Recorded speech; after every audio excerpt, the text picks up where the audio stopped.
Praise the Lord.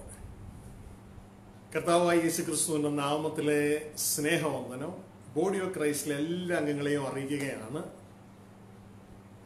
പ്രിയ സഹോദരങ്ങളെ, വീണ്ടും ദൈവം ഒരുക്കിയ ഈ മാധ്യമത്തിലൂടെ പരസ്പരം കാണുവാൻ സ്വർഗത്തിലെ ദൈവം നമ്മളെ സഹായിച്ചു. ദൈവരാജ്യത്തിന്റെ മൊഴികളാണ് സ്വർഗത്തിലെ ദൈവം നമുക്ക് നൽകിക്കൊണ്ടിരിക്കുന്നത്. അതിന് എന്നെ ഒരു ചാനലാക്കുന്ന എന്നേ ഉള്ളൂ. നിങ്ങളോടാണ് സ്വർഗത്തിലെ ദൈവം സംസാരിക്കുന്നത്. അത് എന്നിലൂടെ വരുന്നത് കൊണ്ട് ആദ്യം അത് എനിക്കൊന്ന് ടേസ്റ്റ് ചെയ്യുവാനായിട്ട് സ്വർഗത്തിലെ ദൈവം സഹായിക്കും. പ്രിയ സഹോദരങ്ങളെ, ഈ നാളുകളിൽ ദൈവത്തിന്റെ ആത്മാവ് തരുന്ന വെളിപ്പാടുകൾ ഇൻക്രെഡിബിൾ, അതിശ്രേഷ്ഠമായ വെളിപ്പാടുകളാണ്. അതിനാഴങ്ങളിലേക്കൊന്നും പോകുവാനായിട്ട് ഉള്ള ഒരാത്മീയ പക്വത ജനത്തിനാകാത്തത് കൊണ്ട് സ്വർഗത്തിലെ ദൈവം നമുക്കത് കുറേശ്ശെയായിട്ട് തരുവാനായിട്ട് ഇടയാകും. കാരണം പല തെറ്റുകളും അടിസ്ഥാനമാക്കി ഇട്ടിരിക്കുന്ന ഒരു കൂട്ടം ജനമാണ്. അപ്പോൾ പ്രിയ സഹോദരങ്ങളെ, ഇവിടെ ഇപ്പോൾ നിങ്ങളോട് ദൈവത്തിന്റെ വചനം സംസാരിക്കുമ്പോൾ ദൈവത്തിന്റെ ആത്മാവ് തരുന്ന ചിന്തകളാണ് പറയുന്നത്. നിങ്ങളെല്ലാം ദൈവം സ്നേഹിക്കുന്നു. ദൈവം തന്ന കൃപയ്ക്ക് ഒത്തവണ്ണം ഞാൻ സ്നേഹിക്കുന്നു. ദൈവത്തിന്റെ വാക്കുകൾ കടന്നു വരുമ്പോൾ അതിൽ സ്നേഹം ഉണ്ടാകും. സ്നേഹം നിറഞ്ഞു നിൽക്കുന്ന വാക്കുകളാണ്. അതുകൊണ്ട് എപ്പോഴും അത് ചിരിച്ചുകൊണ്ടായിരിക്കണം നിർബന്ധമില്ല.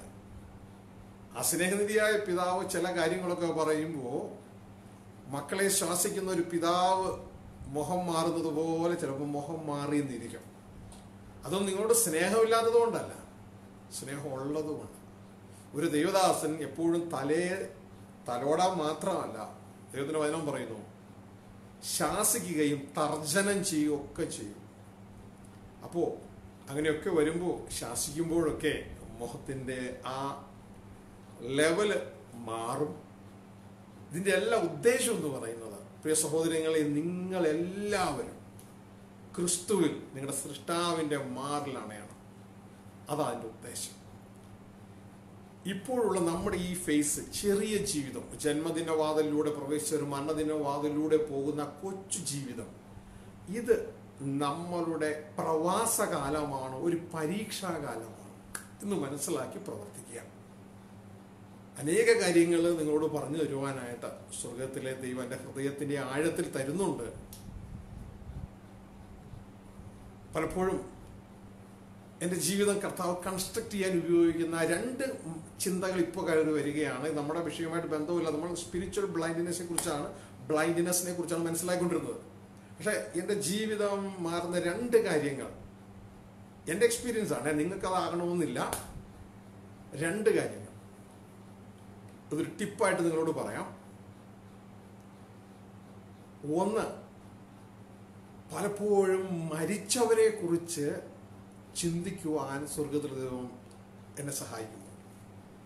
എൻ്റെ ബന്ധുക്കളുടെ, പിന്നെ മറ്റു പലരും, എൻ്റെ ചുറ്റുപാടുണ്ട്, അവരെയൊക്കെ ഓർക്കും. എന്നെ സഹായിച്ച പലരും, എൻ്റെ കൂടെ ഉണ്ടായിരുന്ന പലരും. അപ്പോൾ അവരെ കുറിച്ചൊക്കെ ഓർക്കുമ്പോൾ അവരെന്തുകൊണ്ട് മരിച്ചുപോയി, അവര് ഉണ്ടാക്കിയ പേര്, അവർ സമ്പാദിച്ച കാര്യങ്ങൾ, ഇതൊന്നും നമുക്ക് ഇന്ന് ഓർക്കാൻ, ഈ ലോകത്തിലെ ചിന്തകൾക്ക് ആൾക്ക് ഇന്ന് ഓർക്കാനേ സമയമില്ല. കാരണം മരണത്തെക്കുറിച്ച് അവർക്ക് കേൾക്കുന്നതേ പേടിയാണ്. മരണത്തിന്റെ പാട്ട് പാടുന്നതേ അവർക്ക് പേടിയാണ്. എന്നാൽ കർത്താവിന്റെ വചനം പറയുന്നത്, നമുക്ക് ജന്മദിവസത്തേക്കാൾ നല്ലത് മരണദിവസമാണ്. പക്ഷെ ഈ ലോകത്തിന്റെ പാറ്റേണിൽ ജനമായിപ്പോയത് കൊണ്ട് അവരെല്ലാം പേടിച്ചരണ്ടിരിക്കുക മരണത്തെ ഓർത്ത്. എന്നാൽ ദൈവത്തിന്റെ പാറ്റേണിലേക്ക്, ദൈവത്തിന്റെ കോഴ്സിലേക്ക് ഒരുത്തം കടന്നു വന്നാൽ ആ വ്യക്തി പറയും, ശരീരം വിട്ട്, അതായത് മരിച്ച് കർത്താവോടുകൂടെ ആയിരിക്കുന്നത് ഉത്തമമല്ല, അത്യുത്തമം. ശരീരം വിട്ടാൽ ആ നിമിഷം കർത്താവോടുകൂടെ ആയിരിക്കും. പക്ഷേ ഇവിടെ ആയിരിക്കുന്നത് നിങ്ങൾക്ക് ഉപകാരം. അപ്പോൾ പ്രിയ സഹോദരങ്ങളെ, ആ ഒരു ചിന്ത മരണത്തെക്കുറിച്ച് ചിന്തിക്കുമ്പോൾ അല്ലെങ്കിൽ മരിച്ചവരെ കുറിച്ച് ചിന്തിക്കുമ്പോൾ അത് എനിക്കൊരു സ്പിരിച്വൽ ഫെർട്ടിലൈസർ പോലെയാണ്. അതായത് ഫെർട്ടിലൈസർ ഇടാൻ വേണ്ടി കിളയ്ക്കത്തില്ല, അതേപോലെയാണ്. ഒരു ചെടിയുടെ ചുറ്റും കിളയ്ക്കുന്നത് പോലെയാണ്. പിന്നെ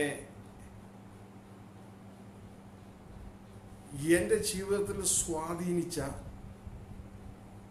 മറ്റു പല വിഷയങ്ങളുമുണ്ട്.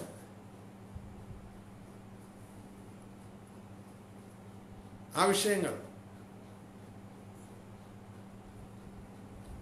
എൻ്റെ ജീവിതത്തിൽ എന്നെ ഉപദ്രവിച്ച വ്യക്തികൾ, അവർ യഥാർത്ഥത്തിൽ എന്നെ ഉപദ്രവിക്കുകയായിരുന്നില്ല. അവരെനിക്ക് ആത്മീക വളം, ഫെർട്ടിലൈസർ ഇട്ട് തരികയായിരുന്നു. അതുകൊണ്ട് ആരോടൊരു പകയില്ല. ഉപദ്രവിച്ചവരോടൊക്കെ അന്നൊരു വിഷമോ സങ്കടമൊക്കെ ഉണ്ടായിരുന്നെങ്കിലും ഇന്നിപ്പോൾ സന്തോഷമേ ഉള്ളൂ. കാരണം അവരാണ് ഇന്ന് ഈ ആത്മീക ലെവലിൽ വളർച്ചയിലെത്തുവാൻ സ്വർഗത്തിൽ ദൈവം ഉപയോഗിക്കുക, എൻ്റെ ജീവിതത്തിൽ ഉപയോഗിച്ചത്. അതുകൊണ്ട് അവരെല്ലാം അനുഗ്രഹിക്കും. അപ്പോൾ പ്രിയ സഹോദരങ്ങളെ, ഇതാ നമ്മൾ ആ സ്പിരിച്വൽ ബ്ലൈൻഡ്നെസ്സിലേക്ക്, ആത്മീക കുരുടത്വത്തിലേക്ക് നമ്മൾ കടന്നു പോവുകയാണ്. എന്താണ് ആത്മീക കുരുടത്വം? കഴിഞ്ഞ സന്ദേശത്തിൽ നാം ലോ ഓഫ് ദ സ്പിരിറ്റിന്റെ കീഴിൽ, ആത്മാവിന്റെ നിയമത്തിന്റെ കീഴിൽ സ്പിരിച്വൽ ആത്മീക കുരുടത്വം, അതിനെക്കുറിച്ച് നാം ചിന്തിച്ചു.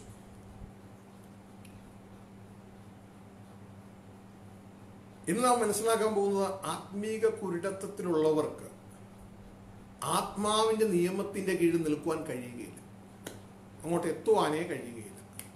കാരണം ആത്മാവിന്റെ നിയമം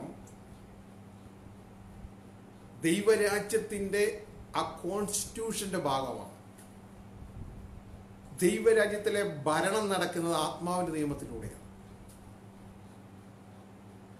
എല്ലാ രാജ്യത്തിനും അതിൻ്റെതായ ഭരണഘടനയുണ്ട്. ദൈവരാജ്യത്തിൻ്റെയും ഭരണഘടന അല്ലെങ്കിൽ ആ കോൺസ്റ്റിറ്റ്യൂഷൻ നടക്കുന്നത് ആത്മാവിന്റെ നിയമത്തിലൂടെയാണ്. എന്നാൽ ആത്മീക കുരുടത്വം പ്രാപിച്ചവർക്ക് അതിന്റെ കീഴിലേക്ക് വരുവാനേ കഴിയുകയില്ല.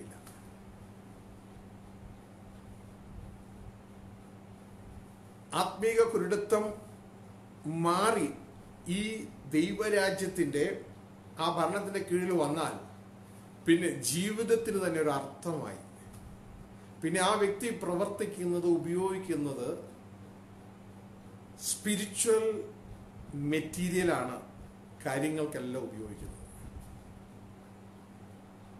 Spiritual reality.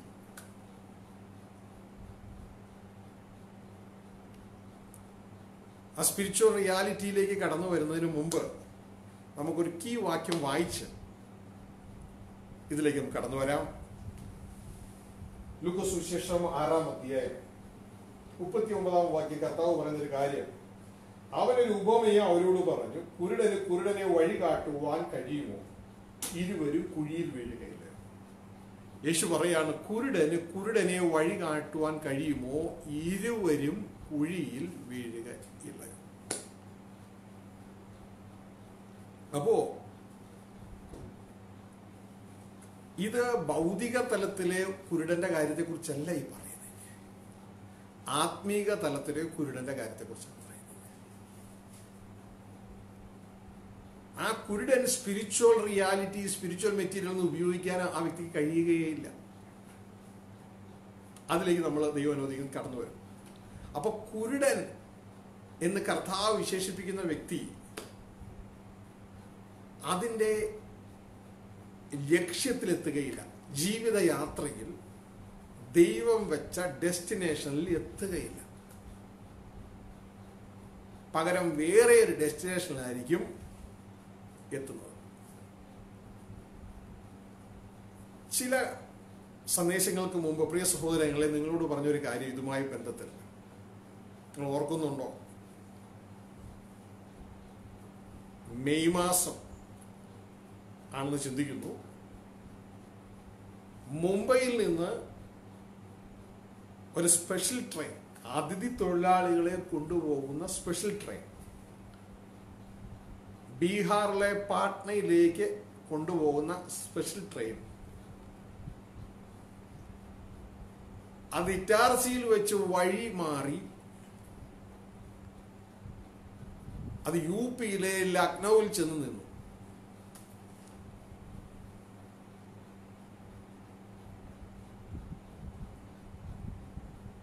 ആ ട്രെയിൻ ഓടിച്ച ആ വ്യക്തിക്ക് വേണ്ട രീതിയിൽ ഗവൺമെന്റ് കൊടുത്ത ആ ഇൻഫോർമേഷൻ മനസ്സിലായില്ല. പാട്നയിലേക്ക് പോകേണ്ട ട്രെയിൻ ലക്നൌവിലേക്ക് പോയി.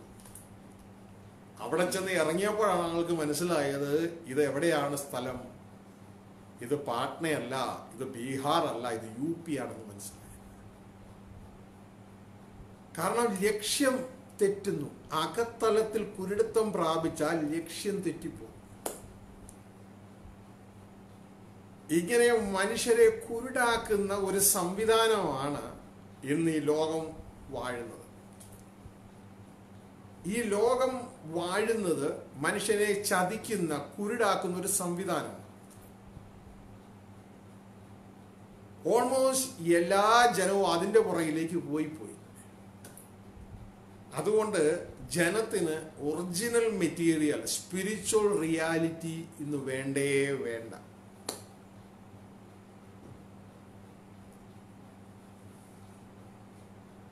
അപ്പൊ ആത്മീക കുരുടത്വം ഒരുവൻ പ്രാപിച്ചാൽ ഡെസ്റ്റിനേഷനിൽ എത്തത്തില്ല. കഴിഞ്ഞ സന്ദേശം നിങ്ങൾ ഓർക്കുന്നുണ്ടോ? കർത്താവായ യേശു ക്രിസ്തു മത്തായി 23 പരീശന്മാരോട് പറയുന്നു, നിങ്ങൾ കുരുടന്മാരായ വഴികാട്ടികളാണ്. ശ്രദ്ധിക്കുക, കുരുടത്വം വന്നാൽ അപകടമാണ്. കുരുടന്മാരായ വഴികാട്ടികളാണ്. അവര് ബൈബിള് വായിക്കുന്നവരാണ്, മോശയുടെ പുസ്തകമൊക്കെ സിനഗോഗുകൾ വായിക്കുന്നവരാണ്. കടലും, യേശുവിന്റെ ഭാഷ പ്രകാരം പറഞ്ഞ കടലും കരയും കടന്ന് പലരെയും മതത്തിൽ ചേർക്കുന്നവരാ. കാരണം അവരുടെ മതജീവിതം വർദ്ധിക്കുന്നുണ്ട്. ആളെ കിട്ടുന്ന ചർച്ച് ഗ്രോത്ത് നടക്കുന്നുണ്ട്. പക്ഷേ ദൈവരാജ്യത്തിലേക്കുള്ള സ്പിരിച്വൽ ഗ്രോത്ത് മാത്രമേ നടക്കാത്തതുള്ളൂ. എന്നിട്ട് കർത്താവ് അവരോട് പറയാണ്, നിങ്ങൾ ആളെ ചേർക്കുന്നു, എന്നിട്ട് നിങ്ങൾ അവരെ ആരാക്കുന്നു? നിങ്ങളെക്കാൾ ഇരട്ടിച്ച നരകയോഗ്യരാക്കും. കുരുടന്മാരായ വഴികാട്ടികളെ. അപ്പൊ കുരുടന്മാരായ വഴികാട്ടികൾക്ക് അവരുടെ ഡെസ്റ്റിനേഷൻ മിസ്സാവും. അവരുടെ ഡെസ്റ്റിനേഷൻ, അവരെ ചെന്നെത്തുന്ന സ്ഥലം മിസ്സാവും. വീണ്ടും ഒരു അപകടം കൂടിയുണ്ട്. അവർക്ക് മാത്രമല്ല അത് മിസ്സാകുന്നത്, ആരെല്ലാം അവരുടെ പുറകെ പോയോ അവർക്കും അത് മിസ്സാകും. കാരണം കർത്താവ് പറയുന്നൊരു കാര്യം, കുരുടൻ കുരുടനെ വഴി നടത്തിയാൽ ഇരുവരും, രണ്ടു കൂട്ടരും, വഴി നടത്തുന്ന വ്യക്തിയും ആ വ്യക്തിയുടെ പുറകെ പോകുന്നവരും കുഴിയിലും പോകും. അപ്പോൾ നമ്മുടെ ഉത്തരവാദിത്വമാണ് നമ്മളെ നയിക്കുന്ന ദൈവദാസൻ കുരുടനാണോ അല്ലയോ എന്ന് നമ്മൾ തന്നെ ഒന്ന് പരിശോധിക്കേണ്ടത് ആവശ്യമാണ്. കാരണം ശിഷ്യൻ ഗുരുവിൻ്റെ ഒപ്പം വളരുന്നത് മതി, അതിൻ്റെ അപ്പുറത്തേക്ക് പോകില്ല. അപ്പോൾ പ്രിയ സഹോദരങ്ങളെ, ഇവിടെ മനസ്സിലാക്കേണ്ട കാര്യം, ഡെസ്റ്റിനേഷൻ മിസ്സാകും. നമ്മൾ എല്ലാ പരിപാടിയും ചെയ്തിട്ട്, ആരാധനയും സുവിശേഷീകരണവും എല്ലാം കഴിഞ്ഞിട്ട് നമ്മുടെ ഡെസ്റ്റിനേഷൻ മിസ്സായാൽ, നമ്മൾ എത്തിച്ചേരേണ്ട സ്ഥലം നമ്മൾ എത്തിയില്ല എങ്കിൽ ഈ ഓട്ടം കൊണ്ട് എന്താ കാര്യമുള്ളേ? കഴിഞ്ഞ ദിവസം പലരും ചോദിക്കുന്നൊരു ചോദ്യം, അതിൻ്റെ ഉത്തരമായിട്ട് കർത്താവ് തന്നൊരു ചിന്ത, ഈ മത്തായിയുടെ സുവിശേഷം 7-ാം അധ്യായം 21, 22, 23 വാക്യങ്ങൾ. അതില് യേശുവിനെ കർത്താവായി സ്വീകരിച്ചവരെ കർത്താവ് സ്വർഗ്ഗരാജ്യത്തിൽ പ്രവേശിപ്പിച്ചില്ല. യേശു അവരോട് പറഞ്ഞു, എന്നെ കർത്താവ് കർത്താവ് എന്ന് പറയുന്ന ഏവനും അല്ല, എൻ്റെ പിതാവിൻ്റെ ഇഷ്ടം ചെയ്യുന്നവരാണ് സ്വർഗ്ഗരാജ്യത്തിൽ പ്രവേശിക്കുന്നത്. അപ്പോൾ അവര് ഓൾറെഡി യേശുവിനെ കർത്താവെന്ന് അംഗീകരിച്ചവരാണ്. അതിൻ്റെ അർത്ഥം യേശുവിനെ ആരാധിച്ചവരാണ്, യേശുവിനെ കർത്താവെന്ന് വിളിച്ച് സ്തുതിച്ചവരാണ്. എന്തുകൊണ്ട് അവരെ കയറ്റിയില്ല? യേശു ഒരു തൊട്ട് താഴെ പറയുന്നുണ്ട്, എന്നെ കർത്താവേ കർത്താവ് എന്ന് പറയുന്നവനല്ല, എൻ്റെ പിതാവിന്റെ ഇഷ്ടം ചെയ്യുന്നവനാണ് സ്വർഗ്ഗരാജ്യത്തിൽ കടക്കുന്നത്. ഇനി അടുത്തത് ദൈവദാസന്മാരാണ്. ആ ദൈവദാസന്മാർ ആരാണെന്നറിയാമോ? അവർ അഭിഷിക്തന്മാരാ, സുവിശേഷം അറിയിച്ചവരാണ്, അഭിഷിക്തന്മാരാ, കൃപാവരം ഓപ്പറേറ്റ് ചെയ്തവരാ. അവർ പറയുന്നു, എൻ്റെ നാമത്തിൽ, നിന്റെ നാമത്തിൽ ഞങ്ങൾ രോഗികളെ സൗഖ്യമാക്കി, ഭൂതങ്ങളെ പുറത്താക്കി, പല വീര്യപ്രവൃത്തികളും ചെയ്തു. എന്നാൽ കർത്താവരോട് പറയുന്നത്, അധർമ്മം പ്രവർത്തിക്കുന്നവരേ എന്നെ വിട്ടുപോകുവിൻ. അപ്പോ ആരാ ഈ നിൽക്കണേ?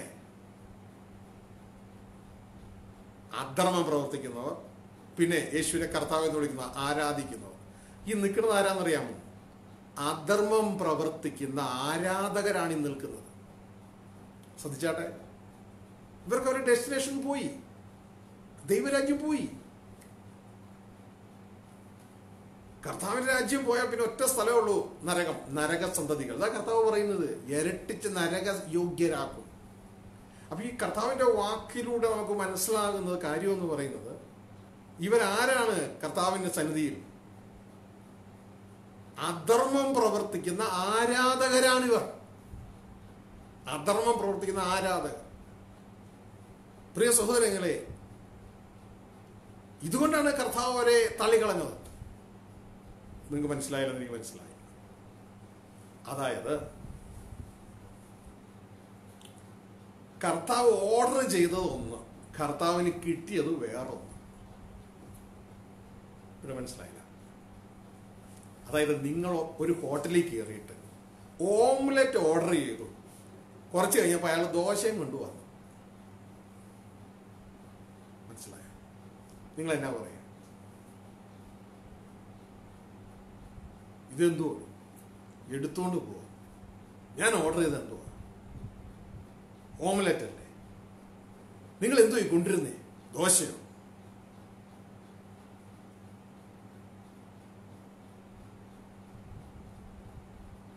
കർത്താവ് ഓർഡർ ചെയ്യുന്നത് അധർമ്മം പ്രവർത്തിക്കുന്ന ആരാധകരെ അല്ല. കർത്താവ് ഓർഡർ ചെയ്തത് ഗ്രേറ്റ് കമ്മീഷനിൽ മത്തായി 28 അതിന്റെ 18 മുതൽ വായിക്കുമ്പോൾ കർത്താവ് ഓർഡർ ചെയ്തത് ഡിസൈപ്പിൾസിനെയാണ്, ഫോളോവേഴ്സിനെയാണ്.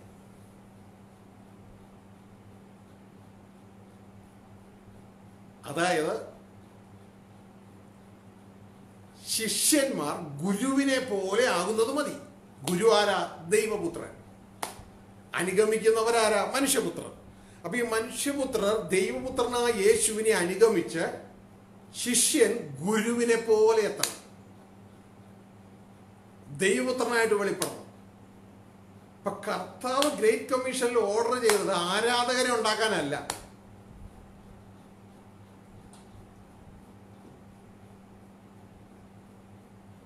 കർത്താവിനെ അനുഗമിച്ച് ദൈവപുത്രന്മാരായി വെളിപ്പെടുവാനാണ് കർത്താവ് ഓർഡർ ചെയ്തത്. അതിന്റെ അർത്ഥം കർത്താവ് ഓർഡർ ചെയ്തത് ദൈവപുത്രന്മാരെയാണ്. പക്ഷെ കിട്ടിയതോ അധർമ്മം പ്രവർത്തിക്കുന്ന ആരാധകരെ. എങ്ങനെയുണ്ട്? ഓംലെറ്റ് ഓർഡർ ചെയ്തതാ, വന്നപ്പോ ദോശയായിപ്പോയി, എടുത്തോണ്ട് പോകാൻ പോയി. ഇപ്പോഴെനിക്ക് ഓർമ്മ വരുന്നൊരു കാര്യം, ചില നാളുകൾക്ക് മുമ്പ് തിരുവനന്തപുരത്ത് ചില കത്തോലിക്ക സഹോദരങ്ങൾ, അവർ ദൈവവചനം പഠിച്ചു, ദൈവവചനം കേട്ടു, അവർക്ക് സത്യവചനം മനസ്സിലാകണം. അവര് യൂട്യൂബിലൂടെയോ ഏതിലൂടെയോ നമ്മുടെ വചനം കേട്ടു.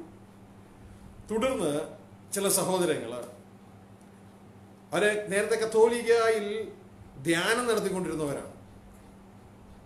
അവർ സത്യവചനം കേട്ടപ്പോൾ അവർക്ക് നിഷ്പക്ഷമായി വചനം കേൾക്കണം. ഇതുപോലെ തന്നെ തൃശ്ശൂർ ഒരു കൂട്ടരുണ്ടായിരുന്നു. അവർക്ക് നിഷ്പക്ഷമായി വചനം കേൾക്കണം, ഒരു പക്ഷവും പിടിക്കാതെ. അപ്പോൾ അങ്ങനെയുള്ള സഹോദരങ്ങള് തിരുവനന്തപുരത്ത് ഒരു മീറ്റിംഗ് നടത്തും. അപ്പോൾ മീറ്റിംഗ് കഴിഞ്ഞ് എൻ്റെ ഒരു സ്നേഹിതൻ അവിടെയുണ്ട്, ഹാർവസ്റ്റ് ടിവിയുടെ നടത്തിപ്പുകാരനാണ്, ബിബി എന്ന് പറയും. അദ്ദേഹം ഒരൽപ്പം അതിഥിപ്രിയനാണ്. എപ്പോൾ ചെന്നാലും വിളിച്ചുകൊണ്ട് പോയി ഏതെങ്കിലും ഹോട്ടലിൽ കൊണ്ടുപോയിട്ട് നല്ല ഫുഡ് വാങ്ങിച്ചു തരും. അപ്പോൾ അന്നത്തെ മീറ്റിംഗ് കഴിഞ്ഞ് അന്ന് വൈകിട്ട് അദ്ദേഹവും വൈഫുമായിട്ട് വന്നു. അദ്ദേഹത്തിൻ്റെ വണ്ടിയിൽ കയറ്റി ഇതാ ഒരു ഹോട്ടലിലേക്ക് കൊണ്ടുപോയി.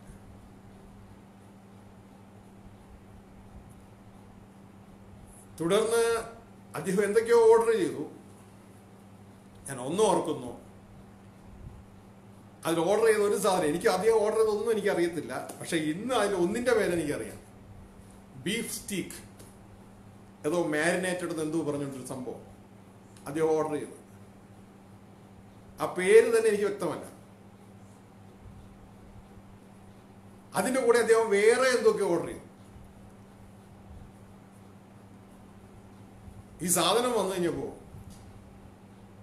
അദ്ദേഹം ആ വെയിറ്ററുടെ മുഖത്തേക്കൊന്ന് നോക്കി, എന്നിട്ട് പറഞ്ഞു, ഇതാണോ തന്നോട് ഓർഡർ ചെയ്യുന്നത്? ഇതാണോ ഞാൻ പറഞ്ഞത്? കാരണം താൻ ഓർഡർ ചെയ്തതല്ലേ കൊണ്ടുവന്നേക്കണേ.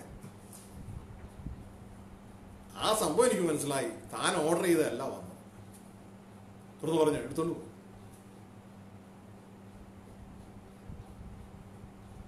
പ്രിയ സഹോദരങ്ങളെ, എന്താണ് അദ്ദേഹം പറഞ്ഞതെന്ന് ആ വെയിറ്റർക്ക് മനസ്സിലായില്ല.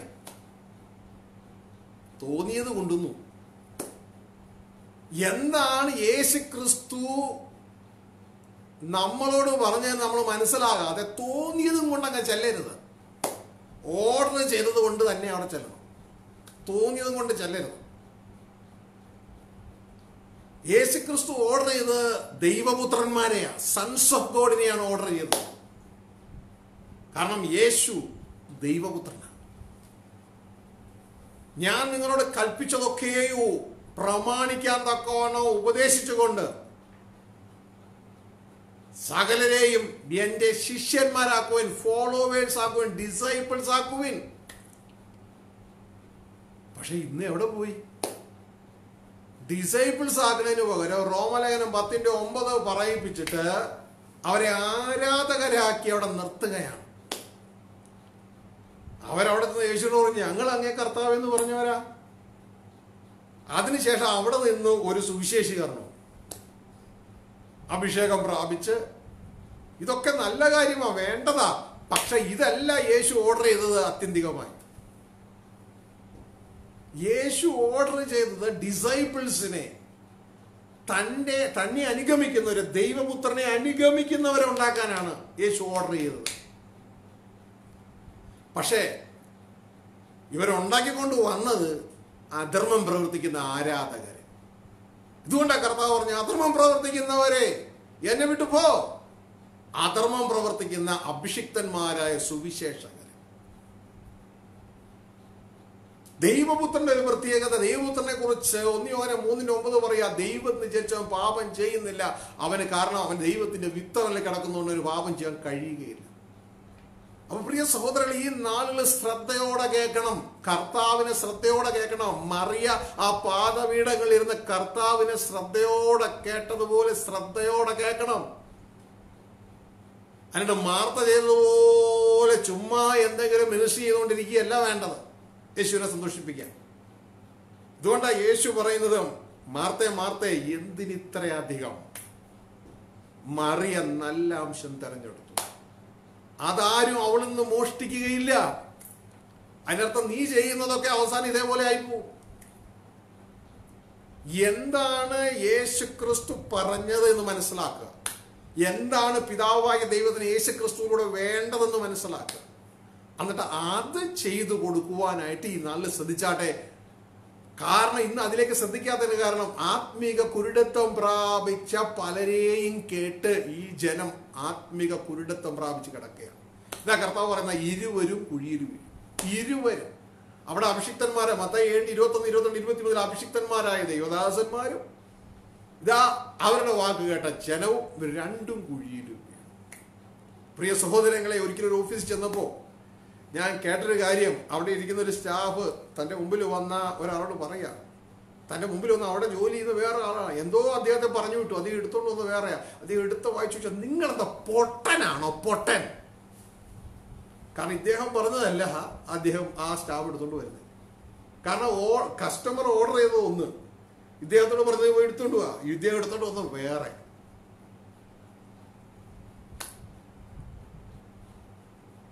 യേശുക്രിസ്തു എന്താണോ ഓർഡർ ചെയ്തത് അത് തന്നെ യേശുവിന് കിട്ടണം. അത് തന്നെ നാം യേശുവിന് കൊടുക്കണം. വേറെ നമുക്ക് തോന്നിയത് എന്തെങ്കിലും കൊടുത്താൽ പോരാ. ഹല്ലേലൂയ. അപ്പൊ പ്രിയ സഹോദരങ്ങളെ, ഇത് വ്യക്തമായിട്ട് മനസ്സിലാക്കും. ഒരിക്കല് ഒരു പണി സൈറ്റില് ഞാനവിടെ കണ്ടുകൊണ്ടിരിക്കുക, ഒരു പ്രായമുള്ള എഞ്ചിനീയർ ഒരു ഗവൺമെന്റ് ഓഫീസിൽ നിന്ന് റിട്ടയർ ആയതാ പോലെ, പഴയ എഞ്ചിനീയറാണ്. അപ്പോൾ തന്നെ ഒരു ലേറ്റസ്റ്റ് ആയിട്ട് ഒരു മോഡേൺ വർക്കൊക്കെ ചെയ്യുന്ന ഒരു കോൺട്രാക്ടർ. ഈ എഞ്ചിനീയർ, ഈ മോഡേൺ വർക്കൊക്കെ ചെയ്യുന്ന ഈ കോൺട്രാക്ടർ ഈ എഞ്ചിനീയറോട് എന്തൊക്കെയോ പറഞ്ഞു. അപ്പോൾ എഞ്ചിനീയർ തന്റെ പേപ്പറൊക്കെ നോക്കി അതൊക്കെ പറയുന്നുണ്ട്. അവസാനം ഈ മോഡേൺ വർക്ക് ചെയ്യുന്ന ഈ കോൺട്രാക്ടർ പറയണതൊന്നും ഈ എഞ്ചിനീയറിന് മനസ്സിലാകുന്നില്ല. ഉടനെ അവിടെ ആ ബിൽഡിങ്ങിന്റെ മുതലാളി അവിടെ നിൽക്കുന്നുണ്ട്. ഈ കോൺട്രാക്ടർ പയ്യൻ മുതലാളിയെ നോക്കിയിട്ട് പറയുന്നൊരു കാര്യം എൻ്റെ ഹൃദയത്തിൽ ഇന്നും ആ കാഴ്ച കാണുമ്പോൾ വളരെ വിഷമം തോന്നി. അദ്ദേഹം പറയുന്ന ഒരു കാര്യം, ആ ചെറുപ്പക്കാരനായ കോൺട്രാക്ടർ ഈ പ്രായമുള്ള വ്യക്തി നോക്കിയിട്ട് ആ മുതലാളി പറയാണ്, ഇതേപോലെ ഒരു പൊട്ടനെയാണോ നിങ്ങൾക്ക് കിട്ടിയോളൂ ഈ ബിൽഡിങ്ങിന്റെ കോൺട്രാക്ടറായിട്ട്, ഈ ബിൽഡിങ്ങിന്റെ എഞ്ചിനീയറായിട്ട് വെക്കാനായിട്ട്? കാരണം ഞാൻ പറയുന്ന കാര്യം പോലും ഇദ്ദേഹത്തിന് മനസ്സിലാകുന്നില്ല. കാരണം ഞാൻ എന്താണ് അദ്ദേഹത്തിന് പറഞ്ഞു കൊടുക്കുന്നത്, അദ്ദേഹത്തിന് യാതൊരു പിടുത്തവും കിട്ടുന്നില്ല. പ്രിയ സഹോദരങ്ങളെ, ഇന്ന് എസ്പെഷ്യലി ദൈവദാസന്മാരായിരിക്കുന്നത് മനസ്സിലാക്കുക, ശ്രേഷ്ഠമേറിയ വേലയാ ദൈവം നമ്മളെ ഏൽപ്പിച്ചേക്കണേ. ശ്രേഷ്ഠമേറിയ വേല. ഒരു അധ്യക്ഷ സ്ഥാനം ആഗ്രഹിച്ച അവൻ നല്ല വേല ആഗ്രഹിക്കുന്ന വചനം പറയുന്നേ. അപ്പോൾ തന്നെ അതിന്റെ ബാലൻസ് ചെയ്യണം. എപ്പോഴും ദൈവത്തിന്റെ വചനം പറയുന്നു, അധിക ശിക്ഷാവിധി വരുമെന്നറിഞ്ഞ് നിങ്ങളുടെ അനേകർ ഉപദേഷ്ടാക്കന്മാർ ആകരുത്. ഇത് വളരെ ഗൗരവമായി ചിന്തിക്കേണ്ട ഒരു കാര്യമായി. അധികം ശിക്ഷാവിധി വരും, അനേകർ ഉപദേഷ്ടാക്കന്മാരാകരുത്. അപ്പോൾ പ്രിയ സഹോദരങ്ങളെ, ഇവിടെ എല്ലാം നാം മനസ്സിലാക്കേണ്ടത്, യേശു എന്താണോ ഓർഡർ ചെയ്തത് അത് യേശുവിന് കിട്ടണം. അതല്ല നമ്മൾ യേശുവിന്റെ അടുക്കിലേക്ക് കൊണ്ട് ചെല്ലുന്നതെങ്കിൽ യേശു ഇതാ മത്തായി 21, 22, 23 ഇതാ അത് തന്നെ നമ്മളോട് പറയാനിടയാണ്. അപ്പൊ ഇതൊന്നും ശ്രദ്ധിക്കാതെ പോകുന്ന ഒരു ജനസമൂഹമാണ് ഇന്ന്. ജനസമൂഹം. നമ്മളുടെ ഉദ്ദേശം, ദൈവം എന്താണ് നമ്മളെ കൊണ്ട് ഉദ്ദേശിക്കുന്നത്, അതിനുവേണ്ടി ദൈവം ഇന്ന് നമ്മൾ ഒരുക്കിയെടുക്കുകയാണ്. അപ്പോൾ അതിന് തക്കവണ്ണം നമ്മൾ ഒരുങ്ങണം. ഇത് മനസ്സിലാക്കി നമ്മൾ പ്രവർത്തിക്കണം. ഇതുകൊണ്ടാണ് ദൈവരാജ്യ സുവിശേഷം ഈ നാളുകൾ യേശു പ്രസംഗിച്ചത് നമ്മൾ മനസ്സിലാക്കി പ്രവർത്തിക്കണം എന്ന് പറയുന്നത്. അല്ല എങ്കിൽ ഡെസ്റ്റിനേഷൻ മിസ്സായി പോകും. ഇനി ഡെസ്റ്റിനേഷൻ മിസ്സാകുന്നതിന്റെ കാരണം എന്ന് പറയുന്നത്, ഒന്ന് നമ്മളുടെ ലോകസ്നേഹമാണ്. ലോകസ്നേഹം. നിങ്ങൾ മത്തായിയുടെ ഉൽപ്പത്തി പുസ്തകം 11 അധ്യായം വായിക്കുമ്പോൾ നമുക്ക് അവിടെ കാണാൻ കഴിയും, ഇന്നത്തെ സഭയുടെ ഒരു നിഴൽ അവിടെ കാണാം. അബ്രഹാമിന്റെ പിതാവ് ആയ തേരഹ് കനാൻ ദേശത്തേക്ക് അബ്രഹാമെയും അബ്രഹത്തിന്റെ കൂടെയുള്ളവരെയൊക്കെ ചേർത്ത് യാത്രയായി. പോയത് ഊരിൽ നിന്ന്, മെസപ്പൊട്ടോമിയ എന്ന ദേശം, ഊരിൽ നിന്ന്, അവിടുത്തെ ഊരിൽ നിന്ന് കനാൻ ദേശത്തേക്കാണ് യാത്ര. ബൈബിൾ വ്യക്തമായിട്ട് പറയുന്നു, തേരഹാണ് യാത്രയായത്, അബ്രഹാം അല്ല. അബ്രഹാം കൂടെ ഉണ്ടായിരുന്നു. പക്ഷേ മെസപ്പൊട്ടോമിയയിൽ നിന്ന് കനാനിലേക്കുള്ള യാത്ര തുടങ്ങിയെങ്കിലും ഇതിന്റെ നടുവിൽ വന്നവിടെ നിന്നുപോയി. ഇതിന്റെ നടുവിൽ ഹാരാൻ എന്ന് പറയുന്നൊരു സ്ഥലമുണ്ട്. ആ ഹാരാനിൽ വന്ന് യാത്ര നിന്നു. അത് മെസപ്പൊട്ടോമിയയുടെ ഒരു അതിർവരമ്പാണ്. കാരണം തൻ്റെ ചാർച്ചക്കാരും തൻ്റെതായ ആളുകളൊക്കെ ഇവിടെ ഉണ്ട്. തനിക്ക് അതിനെ ഒന്നും വിടാൻ വയ്യ. അതിനെ വിട്ടെങ്കിലേ കനാൻ ദേശത്തേക്ക് പോകാൻ പറ്റും. തനിക്ക് അതിനൊന്നും വിടാൻ വയ്യ. ഇന്നും ഇതേപോലെയുള്ള ഒരു ക്രിസ്ത്യാനിത്വമാണ് ഈ ലോകത്തിൽ ധാരാളമായി കാണുന്നത്. ഇങ്ങനെയുള്ളതുകൊണ്ട് യാതൊരു പ്രയോജനവുമില്ല. നീ കനാൻവാസിയാണോ? അല്ല. നീ ഊരുവാസിയാണോ? അല്ല. അപ്പൊ ഊരുമല്ല, ഊർവാസിയുമല്ല, കനാൻവാസിയുമല്ല, രണ്ടിന്റെ ഇടവിലായതുകൊണ്ട് കർത്താവ് പറയുന്നു വേറൊരു കാര്യം: നീ ഉഷ്ണവാനുമല്ല, നീ ശീതവാനുമല്ല. നീ ശീതോഷ്ണവാനാകിയാൽ നിന്നെ എന്റെ വായിൽ നിന്ന് ഞാൻ തുപ്പിക്കളയും. ഈ ഒരു അവസ്ഥയിലേക്ക് നമ്മൾ വരരുത് പ്രിയ സഹോദരങ്ങളെ. ഈ നാളുകളിൽ നമുക്ക് ലക്ഷ്യം വേണം. ആ ലക്ഷ്യത്തിലേക്ക് നമ്മൾ എത്തുവാനായിട്ട് ഇടയാകണം. ഇനി എന്ത് സംഭവിക്കണം? ആ കുരുടനായ അല്ലെങ്കിൽ ഹാരാൻ വരെ വന്ന് യാത്ര നിർത്തിയ ആ തേരഹ് മരിച്ചെങ്കിൽ മാത്രമേ തുടർന്ന്, പ്രിയ സഹോദരങ്ങളെ, തുടർന്ന് നമുക്ക് ഓരോരുത്തർക്കും, അല്ലെങ്കിൽ ആ ലോകസ്നേഹിയായ നമ്മുടെ ഉള്ളിലുള്ള വ്യക്തി മരിച്ചെങ്കിൽ മാത്രമേ യാത്ര തുടരാൻ പറ്റുകയുള്ളൂ. ഇതേപോലെ നമ്മളുടെ ഉൾത്തളത്തിലുള്ള കുരുടത്തം മാറിയില്ല എങ്കിൽ നമുക്ക് കനാൻ ദേശത്തേക്കുള്ള യാത്ര, അല്ലെങ്കിൽ ദൈവരാജ്യത്തിലേക്കുള്ള യാത്ര മുന്നോട്ടേക്ക് പോകുവാൻ കഴിയുക ഇല്ല. ദൈവരാജ്യത്തിലേക്കുള്ള യാത്ര മുന്നോട്ടേക്ക് പോകുമ്പോൾ അവിടെയുള്ള ഒരു ഐഡന്റിഫിക്കേഷൻ നിങ്ങൾക്ക് തരാം. ആ യാത്രയിൽ നിങ്ങൾ ഉപയോഗിക്കുന്നതൊക്കെ നിങ്ങൾ മെറ്റീരിയലുകൾ മാറി ഉപയോഗിക്കും. ട്രൂത്ത് എന്ന് പറയുന്ന മെറ്റീരിയൽ ആയിരിക്കും നിങ്ങൾ ഉപയോഗിക്കുന്നത്. അങ്ങനെ ട്രൂത്ത് ഉപയോഗിച്ച് പരിചയം ഉണ്ടെങ്കിൽ ആ മണ്ഡലത്തിലാണ് ജീവിക്കുന്നത്. അല്ല എങ്കിൽ ഈ ലോകമണ്ഡലത്തിലാണ് ജീവിക്കുന്നത്. ഇനി പ്രിയ സഹോദരങ്ങളെ, ഇന്ന് നമ്മൾ ആഴത്തിൽ മനസ്സിലാക്കാൻ പോകുന്ന കാര്യം എന്ന് പറയുന്നത്, ദൈവരാജ്യ മണ്ഡലത്തിൽ ജീവിച്ചു കഴിഞ്ഞാൽ നമ്മൾ ആള് മാറിപ്പോകും.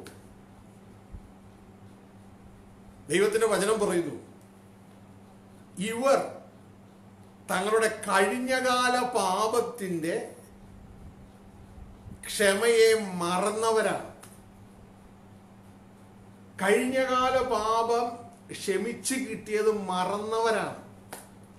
അവരും സ്പിരിച്വൽ കുരുടത്വത്തിൽ, അല്ലെങ്കിൽ ആത്മീക കുരുടത്വത്തിൽ, സ്പിരിച്വൽ ബ്ലൈൻഡ്നെസ് അവരുടെ ജീവിതത്തിൽ വ്യാപരിച്ചിരിക്കുന്നു. ദൈവത്തിന്റെ വചനം പറയും. 2 പത്രോസ് 1-ാം അധ്യായം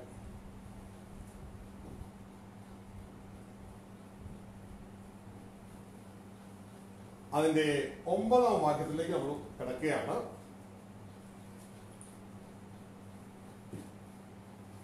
അവിടെ എഴുതിയിരിക്കുന്നത്, അവയില്ലാത്തവനോ കുരുടനത്രേ, അവൻ ഹ്രസ്വദൃഷ്ടിയുള്ളവനും തന്റെ മുമ്പിലത്തെ പാപങ്ങളുടെ ശുദ്ധീകരണം മറന്നവനും തന്നെ. ശ്രദ്ധിച്ചു കേൾക്കുക, മുമ്പിലത്തെ പാപങ്ങളുടെ ശുദ്ധീകരണം മറന്നുപോയി. എന്തിനാ അത്? മുമ്പിലത്തെ പാപങ്ങളുടെ ശുദ്ധീകരണം എന്ന് പറഞ്ഞാൽ ആൾക്ക് മനസ്സിലായില്ലെങ്കിൽ മനസ്സിലാക്കിയോ, നാം രക്ഷിക്കപ്പെട്ടപ്പോ ദൈവം നമ്മുടെ മുമ്പിലത്തെ പാപങ്ങൾ മുഴുവൻ സൗജന്യമായി ക്ഷമിച്ചു തന്നു.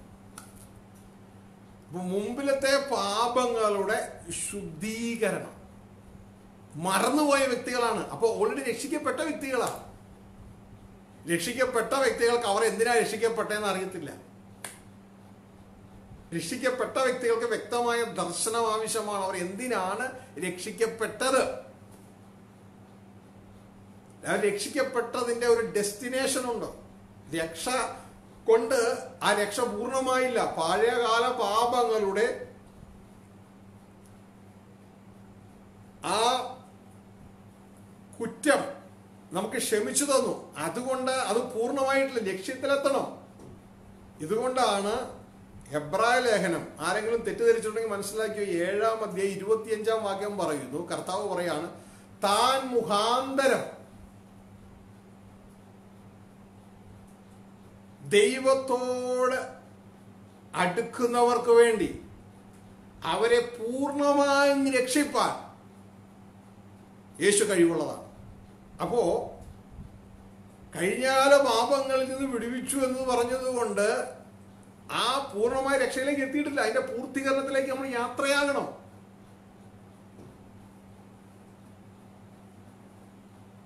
അപ്പൊ ഇതുമായുള്ള ബന്ധത്തിൽ ഇവിടെ എഴുതിയിരിക്കുന്ന കാര്യം, ഇവർ കഴിഞ്ഞകാല പാപങ്ങളുടെ ശുദ്ധീകരണം മറന്നു കളഞ്ഞു. എന്നിട്ട് അവരെ കുറിച്ച് പറയാണ്, അവർ കുരുടന്മാരാണ്. അവർ ഹ്രസ്വദൃഷ്ടിയുള്ളവനും അവയില്ലാത്തവനോ കുരുടനത്രേ. അവൻ ഹ്രസ്വദൃഷ്ടിയുള്ളവനും തന്റെ മുമ്പിലത്തെ പാപങ്ങളുടെ ശുദ്ധീകരണം മറന്നവനും തന്നെ. മുമ്പിലത്തെ പാപങ്ങൾ ദൈവം സൗജന്യമായി ക്ഷമിച്ചു എന്നുള്ളത് മറന്നവനും തന്നെ. ഇത് നമുക്ക് എവിടെയാ മുമ്പിലത്തെ പാപങ്ങൾ ക്ഷമിച്ചത്? ഇതാ നമുക്ക് റോമാലേഖനം 3-ാം അധ്യായത്തിലേക്ക് കടന്നു വരുമ്പോൾ അതിന് 25-ാം വാക്യത്തിൽ ഇതേ ടേംസ് തന്നെ അവിടെ ഉപയോഗിച്ചിട്ടുണ്ട്. മുമ്പിലത്തെ പാപങ്ങൾ അവിടെ എഴുതിയിരിക്കുകയാണ്, വിശ്വസിക്കുന്നവർക്ക് അവൻ തന്റെ രക്തം മൂലം പ്രായശ്ചിത്തമാകുവാൻ ദൈവം അവനെ പരസ്യമായി നിർത്തിയിരിക്കുന്നു. ദൈവം തന്റെ പൊറുമയിൽ മുൻകഴിഞ്ഞ പാപങ്ങളെ, കണ്ടോ, മുമ്പിലത്തെ പാപങ്ങൾ, മുൻകഴിഞ്ഞ പാപങ്ങളെ ശിക്ഷിക്കാതെ വിടുക നിമിത്തം തന്റെ നീതിയെ പ്രദർശിപ്പിപ്പാൻ. അപ്പൊ മുൻകഴിഞ്ഞ പാപങ്ങളെ ശിക്ഷിക്കാതെ വിട്ടു. പക്ഷേ ഈ കൂട്ടര് അത് ഓർക്കുന്നു പോലുമില്ല. കാരണം അത് എന്തിനു വേണ്ടിയായിരുന്നു? ഒരു ലക്ഷ്യത്തിൽ നമ്മൾ എത്തിച്ചേരാൻ വേണ്ടിയായിരുന്നു. അല്ലാണ്ട് എന്റെ പാവം ക്ഷമിച്ച് കിട്ടി, ഇനിയൊന്ന് ആരാധിച്ചങ്ങ പോയാ മതി എന്നുള്ള ചിന്തയിൽ ഇരിക്കരുത്. ഒരു ലക്ഷ്യത്തിൽ എത്തിച്ചേരണം. അങ്ങനെ ഇരിക്കുന്ന വ്യക്തികളെയാണ് കുരുടൻ എന്ന് വിളിക്കുന്നത്. കുരുടൻ. ഇപ്പോ ഇനി എന്താണ് ലക്ഷ്യം? പ്രിയ സഹോദര, പ്രിയ സഹോദരി, നമ്മൾ ഓരോരുത്തരും നമ്മളെ തന്നെ ശോധന ചെയ്യുക. എന്താണ് ലക്ഷ്യം?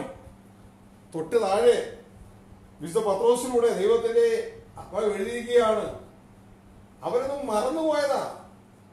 മുമ്പിലത്തെ പാപങ്ങളുടെ ശുദ്ധീകരണം മറന്നു. അതുകൊണ്ട് സഹോദരന്മാരെ, നിങ്ങളുടെ വിളിയും അതിലേക്കുള്ള തെരഞ്ഞെടുപ്പ് നിങ്ങൾ ഉറപ്പാക്കുക. താഴെ എഴുതിയിരിക്കുകയാണ്. എവിടെ ലക്ഷ്യം എന്നറിയണ്ടേ? ഇങ്ങനെ ചെയ്താൽ നിങ്ങൾ ഒരു നാളും ഇടറിപ്പോകാതെ നമ്മുടെ കർത്താവും രക്ഷിതാവുമായ യേശുക്രിസ്തുവിന്റെ നിത്യരാജ്യത്തിലേക്കുള്ള പ്രവേശനം ധാരാളമായി പ്രാപിക്കും. എന്റെ സഹോദരികളെ, ഒന്ന് നിന്ന് ചുമ്മാ കേട്ടുകൊണ്ടിരിക്കാതെ ഇപ്പൊ എന്താ ഇവിടെ പറഞ്ഞേ? പാപങ്ങൾ ക്ഷമിച്ച് കിട്ടിയ നമ്മൾ അവസാനം എവിടെ പ്രവേശിക്കണം? ആ യേശുക്രിസ്തുവിന്റെ നിത്യരാജ്യത്തിലേക്കുള്ള പ്രവേശനം പ്രാപിക്കണം. അതാണ് നമ്മുടെ ഡെസ്റ്റിനേഷൻ. അതാണ് നമ്മുടെ ഡെസ്റ്റിനേഷൻ. അതിന് എന്തു വേണം? അതിന് നമ്മളുടെ ഉള്ളിൽ അഗാപ്പേ എന്ന് പറയുന്ന ദൈവസ്നേഹം നിറയണം. അതിന്റെ മറ്റൊരർത്ഥം, നമ്മൾ ദൈവപുത്രനായ യേശുവിന് അനുരൂപമായി വെളിപ്പെടണം. ഈ ഒരു പ്രോസസ് ഇല്ലാത്തവൻ കുരുടനാന്നാ പറയുന്നേ. അവന് അവസാനം എത്താൻ പറ്റില്ല. അവൻ ഫലമില്ലാത്തവനാണ്. പ്രിയ സഹോദരങ്ങളെ, ഇറ്റ്സ് വെരി ഇമ്പോർട്ടന്റ്. ഇവിടെ നിങ്ങളുടെ പഴയകാല പാപങ്ങൾ ക്ഷമിച്ചോ? വളരെ നല്ലത്. ദൈവം അത് സൗജന്യമായിട്ട് ചെയ്തു തന്നു. പക്ഷെ വീണ്ടും കുരുടനായിട്ട് തുടരുകയാണോ? കുരുടനായിട്ട് തുടരുകയാണോ? അല്ല, ഇവയില്ലാത്തവനാണ് കുരുടൻ. ഏതില്ലാത്തവൻ? അതിന്റെ തൊട്ട് മോളിൽ ഒരു ഫാക്ടറി സെറ്റപ്പ് പറഞ്ഞിട്ടുണ്ട്. Spiritual factory setup. ശ്രദ്ധിച്ചാൽ അറിയാം, ആ ഫാക്ടറിയിൽ പ്രൊഡ്യൂസ് ചെയ്യുന്നത് വേറെ ഒന്നുമല്ല, അഗാപ്പയാണ്. ദൈവസ്നേഹമാ പ്രൊഡ്യൂസ് ചെയ്യുന്നത്. ദൈവസ്നേഹം. ആ ദൈവസ്നേഹത്തിന്റെ പ്രൊഡക്ഷൻ നമ്മുടെ ഉള്ളിൽ നടക്കുന്നില്ല എങ്കിൽ നമ്മൾ കുരുടന്മാരാണ്. ഇവയുണ്ടായി വർദ്ധിക്കുന്നുവെങ്കിൽ നീ ഫലമില്ലാത്തവനല്ല, നീ ഫലമുള്ളവനാണ്. നീ ഫലമുള്ളവനാണ്. ദൈവത്തിന്റെ രാജ്യത്തിലേക്കുള്ള പ്രവേശനം ധാരാളമായി പ്രാപിക്കും. ഇവയില്ലയോ? പാപങ്ങൾ സൗജന്യമായി ക്ഷമിക്കപ്പെട്ട ഒരു വ്യക്തിയുടെ ജീവിതത്തിൽ ഈ പ്രൊഡക്ഷൻ നടക്കുന്നില്ലയോ? ആ പ്രൊഡക്ഷൻ നടക്കുന്നില്ല എങ്കിൽ നിങ്ങൾ ആരാധിക്കുന്ന അധർമ്മം പ്രവർത്തിക്കുന്നവരായി മാറും. മത്തായി 7:21, 22, 21 പറയുന്നത് പോലെ അവസാനം നരകയോഗ്യരായി തീരും. അപ്പോ ഈ ഒരു പ്രൊഡക്ഷൻ നടക്കണം. അഗാപ്പെ പ്രൊഡ്യൂസ് ചെയ്യുന്ന ഒരു ഫാക്ടറിയായി നിങ്ങൾ തീരണം. പല പല ഫാക്ടറി ഉണ്ട് അല്ലെ. മൊബൈൽ ഉണ്ടാക്കുന്ന ഫാക്ടറി, കാർ ഉണ്ടാക്കുന്ന ഫാക്ടറി, എയർ കണ്ടീഷൻ ഉണ്ടാക്കുന്ന ഫാക്ടറി, അല്ലെ ചെരുപ്പ് ഉണ്ടാക്കുന്ന ഫാക്ടറി. ഞാൻ നിങ്ങളും അഗാപ്പെ പ്രൊഡ്യൂസ് ചെയ്യുന്ന ഫാക്ടറി ആയി തീരണം. ഹല്ലേലൂയ. പ്രിയ സഹോദരങ്ങളെ, അഗാപ്പെ എന്ന് പറയുന്ന കാരണം അതിന്റെ അർത്ഥം സ്നേഹമെന്നാണ്. അത് എല്ലാ സ്നേഹവും അല്ല, പല ടൈപ്പ് സ്നേഹം ബൈബിളിൽ പറയുന്നുണ്ട്. സ്റ്റോർഗെ പറയുന്നുണ്ട്, ഫിലിയ പറയുന്നുണ്ട്, അതോടൊപ്പം തന്നെ എറോസ് പറയുന്നുണ്ട്. അപ്പോഴാണ് അതിന്റെ നടുവിൽ ഒരു അഗാപ്പെ. സ്റ്റോർഗെ എന്ന് പറഞ്ഞാൽ ഒരു അമ്മയ്ക്ക് അല്ലെങ്കിൽ ഒരു പാരന്റ്സിന് കുഞ്ഞിനോട് തോന്നുന്ന സ്നേഹമാണ്. അതല്ല അഗാപ്പെ. ഇറോസ് എന്ന് പറഞ്ഞാൽ അത് റൊമാൻറ്റിക് ലവ് ആണ്. ഒരു ഭാര്യ ഭർത്ത ബന്ധത്തിൽ ഉള്ള സ്നേഹം. ഫിലിയ എന്ന് പറഞ്ഞാൽ ഇവിടുത്തെ നാച്ചുറൽ സ്നേഹം. അതായത് നിങ്ങൾ എനിക്കൊന്ന് തന്നു, ഒരു സ്നേഹം എനിക്ക് അങ്ങോട്ടുണ്ടായി. ഇപ്പോൾ സ്റ്റേജിൽ ഒരാൾ ഇരിക്കുന്നു, വേറൊരാള് ഇതാ പ്രസംഗിക്കുമ്പോൾ സ്റ്റേജിലിരിക്കുന്ന അഭിവദ്യനായ എന്ന് പറഞ്ഞ അദ്ദേഹത്തെ എന്ന് പറയുമ്പോൾ അദ്ദേഹത്തിന് പെട്ടെന്ന് ഇദ്ദേഹത്തോടൊരു സ്നേഹം, അങ്ങോട്ടും ഇങ്ങോട്ടും ഈ നാച്ചുറൽ ലെവൽ നടക്കുന്നു. ഇതൊക്കെ കണ്ടീഷണലാ. പക്ഷേ അഗാപ്പെ എന്ന് പറയുന്നത് ദൈവസ്നേഹം, അൺകണ്ടീഷണൽ. ഏതവസരത്തിലും സ്നേഹിക്കുന്ന ദൈവം. നാം പാപികളായിരുന്നപ്പോഴും നമ്മളെ സ്നേഹിച്ചു. അൺകണ്ടീഷണൽ. അത് നമ്മുടെ ഉള്ളിൽ പ്രൊഡ്യൂസ് ചെയ്യപ്പെടണം. അത് നമ്മുടെ ഉള്ളിൽ ഇല്ല, അത് നമ്മുടെ ഉള്ളിൽ പ്രൊഡ്യൂസ് ചെയ്യപ്പെടണം. ദൈവപുത്രന്റെ ഉള്ളിൽ അതുണ്ട്, യേശുക്രിസ്തുവിന്റെ ഉള്ളിൽ അതുണ്ട്. നമ്മുടെ ഉള്ളിൽ അതില്ല. പക്ഷേ ഈ ഒരു പ്രോസസ്സിലൂടെ പോകുമ്പോൾ അത് നമ്മുടെ ഉള്ളിൽ പ്രൊഡ്യൂസ് ചെയ്യപ്പെടും. അത് പ്രൊഡ്യൂസ് ചെയ്യപ്പെടുന്നതിനനുസരിച്ച് നമ്മൾ ദൈവപുത്രന്മാരായി വെളിപ്പെട്ടുകൊണ്ടേയിരിക്കും. അപ്പൊ അതിനൊരു പ്രോസസ് ഉണ്ട്. ആ പ്രോസസ് നമ്മുടെ ജീവിതത്തിൽ നടക്കണം. അതുകൊണ്ട് പറയാം, അവയില്ലാത്തവനോ കുരുടനത്രേ. മുമ്പിലത്തെ പാപങ്ങളെ സൗജന്യമായി ക്ഷമിച്ചു കൊടുത്തത് മറന്നുപോയവനത്രേ. നമ്മൾ അങ്ങനെയാണോ? ഇന്ന് എൻ്റെ സഹോദരങ്ങളിൽ നല്ലൊരു പങ്ക് അത് മറന്നിട്ട് ചുമ്മാ എന്തെങ്കിലുമൊക്കെ പറഞ്ഞ് അങ്ങനെ അങ്ങ് നടക്കുകയാണ്, പരകാര്യം നോക്കി. അപ്പൊ പ്രിയ സഹോദരങ്ങളെ, നമ്മളുടെ ഡെസ്റ്റിനേഷൻ നമ്മൾ എത്തണം. നല്ല സ്റ്റാർട്ട് ഉണ്ടായാൽ മാത്രം പോരാ, ഒരു ഗ്ലോറിയസ് എൻഡും കൂടി നമുക്ക് ആവശ്യമാണ്. യൂദാസിന് നല്ലൊരു സ്റ്റാർട്ട് ഉണ്ടായിരുന്നു, പക്ഷെ ഒരു പദ്ധതിക്ക് എൻഡായിരുന്നു അല്ലേ. മത്തായി 7, 21, 22, 23 വിശ്വാസികൾക്കും ദൈവദാസന്മാർക്കും നല്ല സ്റ്റാർട്ട് കിട്ടിയതാണ്. പക്ഷേ അവരുടെ ജീവിതാന്ത്യം പദ്ധതിക്കായിരുന്നു. കർത്താവ് ഞാൻ നിങ്ങളെ അറിയുന്നില്ല, ഗെറ്റ് ഔട്ട്. ഇങ്ങനെയാകരുത്. ഇവിടെ പറയാണ്, ഇവരുടെ പാപങ്ങൾ സൗജന്യമായി ക്ഷമിച്ചു കിട്ടിയതെല്ലാം മറന്നവരാണ്, അവർ കുഴന്മാരാണ്, അവർ ഫലമില്ലാത്തവരാണ്.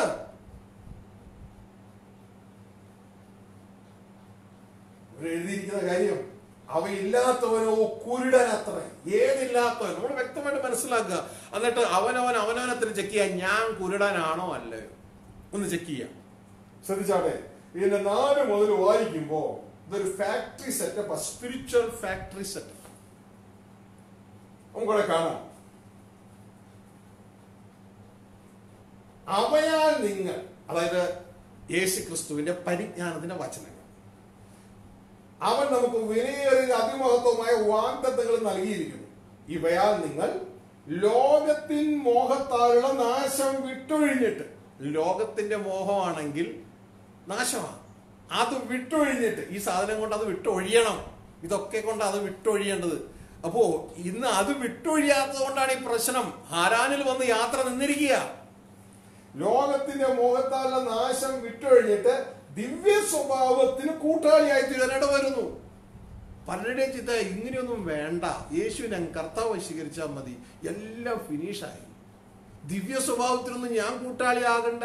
എൻ്റെ ഇന്നുള്ളതുപോലെ തന്നെ അസൂയയും പകയും കാര്യങ്ങളും ഒക്കെ. പിന്നെ ഞാൻ ആരാധിക്കുന്നുണ്ടല്ലോ, പിന്നെ ഞാൻ പ്രാർത്ഥിക്കുന്നുണ്ടല്ലോ, ഇത് മതിയെന്നൊക്കെയാ പല സഹോദരങ്ങളും ചിന്തിച്ചിരിക്കണേ. അങ്ങനെയല്ല. ദിവ്യ സ്വഭാവം, അതാണ് യേശു ക്രിസ്തുവിന്റെ സ്വഭാവം. അതിന് കൂട്ടാളിയായി തീരണം. അത് ചുമ്മാ വെള്ളം ഉടുപ്പിട്ടുകൊണ്ടോ ഒന്നും കാര്യമില്ല. സ്വഭാവം വെളിപ്പെടേണ്ടത് നമ്മുടെ ഹൃദയത്തിൽ നിന്നാണ്. ഹൃദയത്തിനെ ചുറ്റി എന്തെങ്കിലും നിയമം ചുറ്റിയതുകൊണ്ട് കാര്യമില്ല. ഇത് തന്നതിന്റെ ഉദ്ദേശം ദിവ്യ സ്വഭാവത്തിന് കൂട്ടാളിയായി തന്നെ. എന്താണ് ദിവ്യ സ്വഭാവം? അഗാപ്പേ, ദൈവസ്നേഹം നമ്മളിൽ നിന്ന് പുറപ്പെടണം. നാച്ചുറലി നമ്മളുള്ള ദൈവസ്നേഹം ഇല്ല. ഇതാണ് യോഹന്നാന്റെ സുവിശേഷം 5:42 കർത്താവ് അവരെ നോക്കി, അതായത് ബൈബിൾ പ്രസംഗിക്കുന്ന ദേവദാസന്മാരെ നോക്കി പറയുന്നത്, നിങ്ങളുടെ ഉള്ളിൽ അഗാപ്പേ ഇല്ല എന്ന് എനിക്കറിയാം. പ്രിയ സഹോദര സഹോദരി, പ്രിയ കുഞ്ഞുങ്ങളെ, നമ്മൾ ഓരോരുത്തരും നമ്മുടെ ഉള്ളിലേക്ക് ചിന്തിച്ച്, നമ്മുടെ ഉള്ളിൽ സ്നേഹം പലതും ഉണ്ടാകാം. അത് സ്റ്റോറകയായിരിക്കും. നമ്മൾ നമ്മുടെ മക്കളെ സ്നേഹിക്കുന്നുണ്ട്. ഇതാ നിങ്ങളെ ജീവിത പങ്കാളിയെ സ്നേഹിക്കുന്നുണ്ട്, അത് എറോസാണ്. നിങ്ങൾക്ക് ഫിലിയായുണ്ട്, നിങ്ങൾക്ക് ഉപകാരം ചെയ്ത പലരെയും സ്നേഹിക്കുന്നുണ്ട്. നിങ്ങളുടെ എംപ്ലോയറെ സ്നേഹിക്കുന്നുണ്ട്, കാരണം സാലറി കിട്ടുന്നുണ്ട്. നിങ്ങളുടെ ബിസിനസ്സുകാരെ നിങ്ങൾ സ്നേഹിക്കുന്നുണ്ട്, കാരണം അവരെ കൊണ്ട് നിങ്ങൾക്ക് പ്രയോജനമുണ്ട്. പക്ഷെ നമ്മുടെ ഉള്ളിൽ അഗാപ്പ ഉണ്ടോ എന്ന് നമ്മളെ തന്നെ ചോദ്യം ചെയ്യാം. Unconditional love.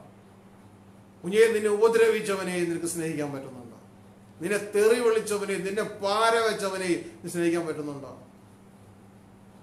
ഇന്ന് ഞാൻ 3 കേസുകൾ ഡീൽ ചെയ്തു. അവരുടെ എല്ലാം വിഷയം എന്നാണെന്നറിയാമോ? അവർക്ക് അകത്ത് അവരെ ഉപദ്രവിച്ച വ്യക്തിയെ, അവരെ ചീത്ത പറഞ്ഞ വ്യക്തിയെ അംഗീകരിക്കാൻ കഴിയാതെ, ആ ചീത്ത പറഞ്ഞതിൽ നിന്ന് അയാൾ എന്നെ ഇങ്ങനെ പറഞ്ഞു എന്നുള്ളതൊരു ചിന്തയിൽ എന്നെ ഹർട്ട് ചെയ്തു, എന്നോട് അങ്ങനെ പറഞ്ഞു. എന്നിട്ട് അതിൽ ഒരു വ്യക്തി പറഞ്ഞെങ്ങനെയാ, ബ്രദറെ, എനിക്ക് അവരോടുള്ള വൈരാഗ്യം പോകുന്നില്ല. ബ്രദറെ, വൈരാഗ്യം പോകുന്നില്ല. പ്രിയ സഹോദരങ്ങളെ, ഇത് നമ്മുടെ അകത്തുനിന്ന് പുറപ്പെടുകയാണ്. അകത്തുനിന്ന് അഗാപ്പയാണ് നമ്മുടെ ഉള്ളിലെങ്കിൽ, പ്രിയ സഹോദരങ്ങളെ, നമ്മളവരെ വീണ്ടും സ്നേഹിക്കും. അഗാപ്പയുടെ പ്രൊഡക്ഷൻ നമ്മുടെ ഉള്ളിൽ നടക്കണം.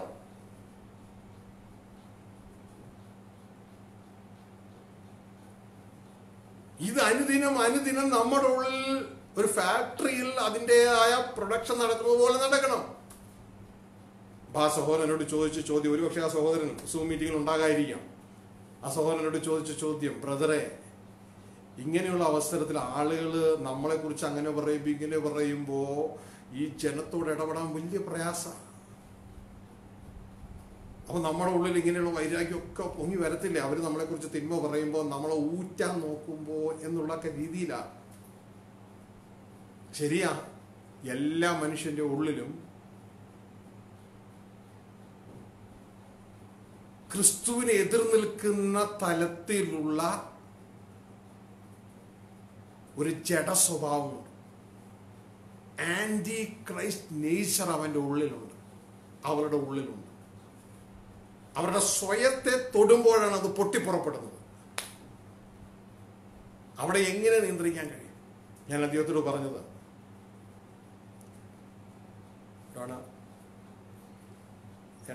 മാസ്ക്, ഞാൻ അവരോട് പറഞ്ഞത്, ഇന്ന് ഈ ലോകത്തിൽ ബാക്ടീരിയ അല്ലെങ്കിൽ രോഗാണുവിൽ നിന്ന് രക്ഷ നേടുവാൻ ഉപയോഗിക്കുന്ന ഒരു മാസ്ക് ഉണ്ട്, N95. അത് രോഗാണുവിൽ നിന്ന് രക്ഷപ്പെടാനാണ്. എന്നാൽ മനുഷ്യനിൽ നിന്ന് രക്ഷപ്പെടാൻ, ഏത് മനുഷ്യനിൽ നിന്ന്? ജഡ മനുഷ്യനിൽ നിന്ന് രക്ഷപ്പെടാൻ ഇതാണ് N95 മാസ്ക്. കണ്ടോ? N95 3Mന്റെ തോന്നുന്നു. ഇതാ N95 മാസ്ക്. ഇത് രോഗാണുവിൽ നിന്ന് രക്ഷപ്പെടാൻ ഉപയോഗിക്കുന്ന മാസ്ക്. ഇത് എന്നാൽ കർത്താവ് പറഞ്ഞൊരു കാര്യമുണ്ടോ? ഇന്ന് ഗവൺമെന്റുകൾ പറയുന്ന രോഗാണുവിനെ സൂക്ഷിക്കാൻ കർത്താവ് പറഞ്ഞൊരു കാര്യം, മനുഷ്യരെ സൂക്ഷിച്ചുകൊള്ളുവിൻ. മനുഷ്യരെ സൂക്ഷിച്ചുകൊള്ളുവിൻ. അപ്പോ ഈ മനുഷ്യരുമായി ഇടപെടുമ്പോൾ നാം ഒരു മാസ്ക് വെക്കണം. അത് N95 മാസ്ക് അല്ലത്. കർത്താവ് എന്റെ ജീവിതത്തിലൂടെ എന്നെ പഠിപ്പിച്ചൊരു മാസ്കിന്റെ പേരാണ് LFF cycle mask. LFF cycle mask. ഇതുണ്ടെങ്കിലേ മനുഷ്യരുമായി ഇടപെട്ട് ജയകരമായി ജീവിക്കാൻ കഴിയുകയുള്ളൂ.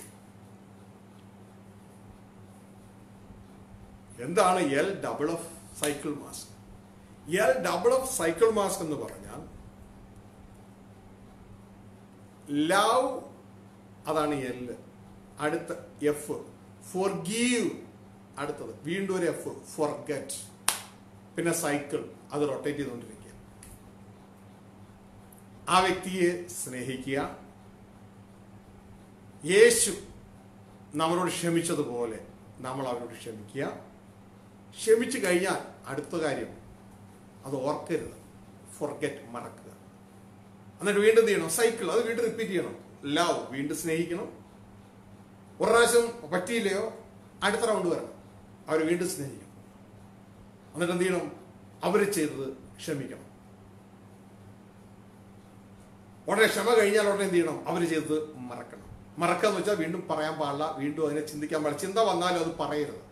അപ്പൊ നമ്മൾ എന്ത് നാം പറയാതിരിക്കുന്നുവോ അത് നാം കുഴിച്ചിടുക, സംസ്കരിക്കുകയാണ്. ഹൃദയം നമ്മൾ സംസ്കരിക്കുകയാണ്. കുറച്ച് ദിവസം പറയാതിരുന്നു കഴിഞ്ഞാൽ അതങ്ങ് പോകും. പറഞ്ഞു കഴിഞ്ഞാൽ കുഴിച്ചിട്ടത് പുറത്തേക്ക് എടുത്തുകൊണ്ട് വരികയാണ്. അപ്പോൾ ലവ്, ഫോർഗീവ്, ഫോർഗെറ്റ് എത്ര നേരം ചെയ്യണം? സൈക്കിളല്ലേ, ഇതിന് ചെയ്തുകൊണ്ടേയിരിക്കും. അപ്പോ LFF സൈക്കിൾ മാസ്ക് മനുഷ്യരുമായി ബന്ധപ്പെടുമ്പോൾ ഉപയോഗിച്ചു കൊള്ളണം, അല്ലെങ്കിൽ അപകടമാണ്. കർത്താവ് പറഞ്ഞു മനുഷ്യരെ സൂക്ഷിക്കുക, ചെന്നായ്ക്കളുടെ നടുവിലാ മക്കളെ ഞാൻ നിങ്ങളെ വിടുന്നത്, ആടിനെ പോലെ.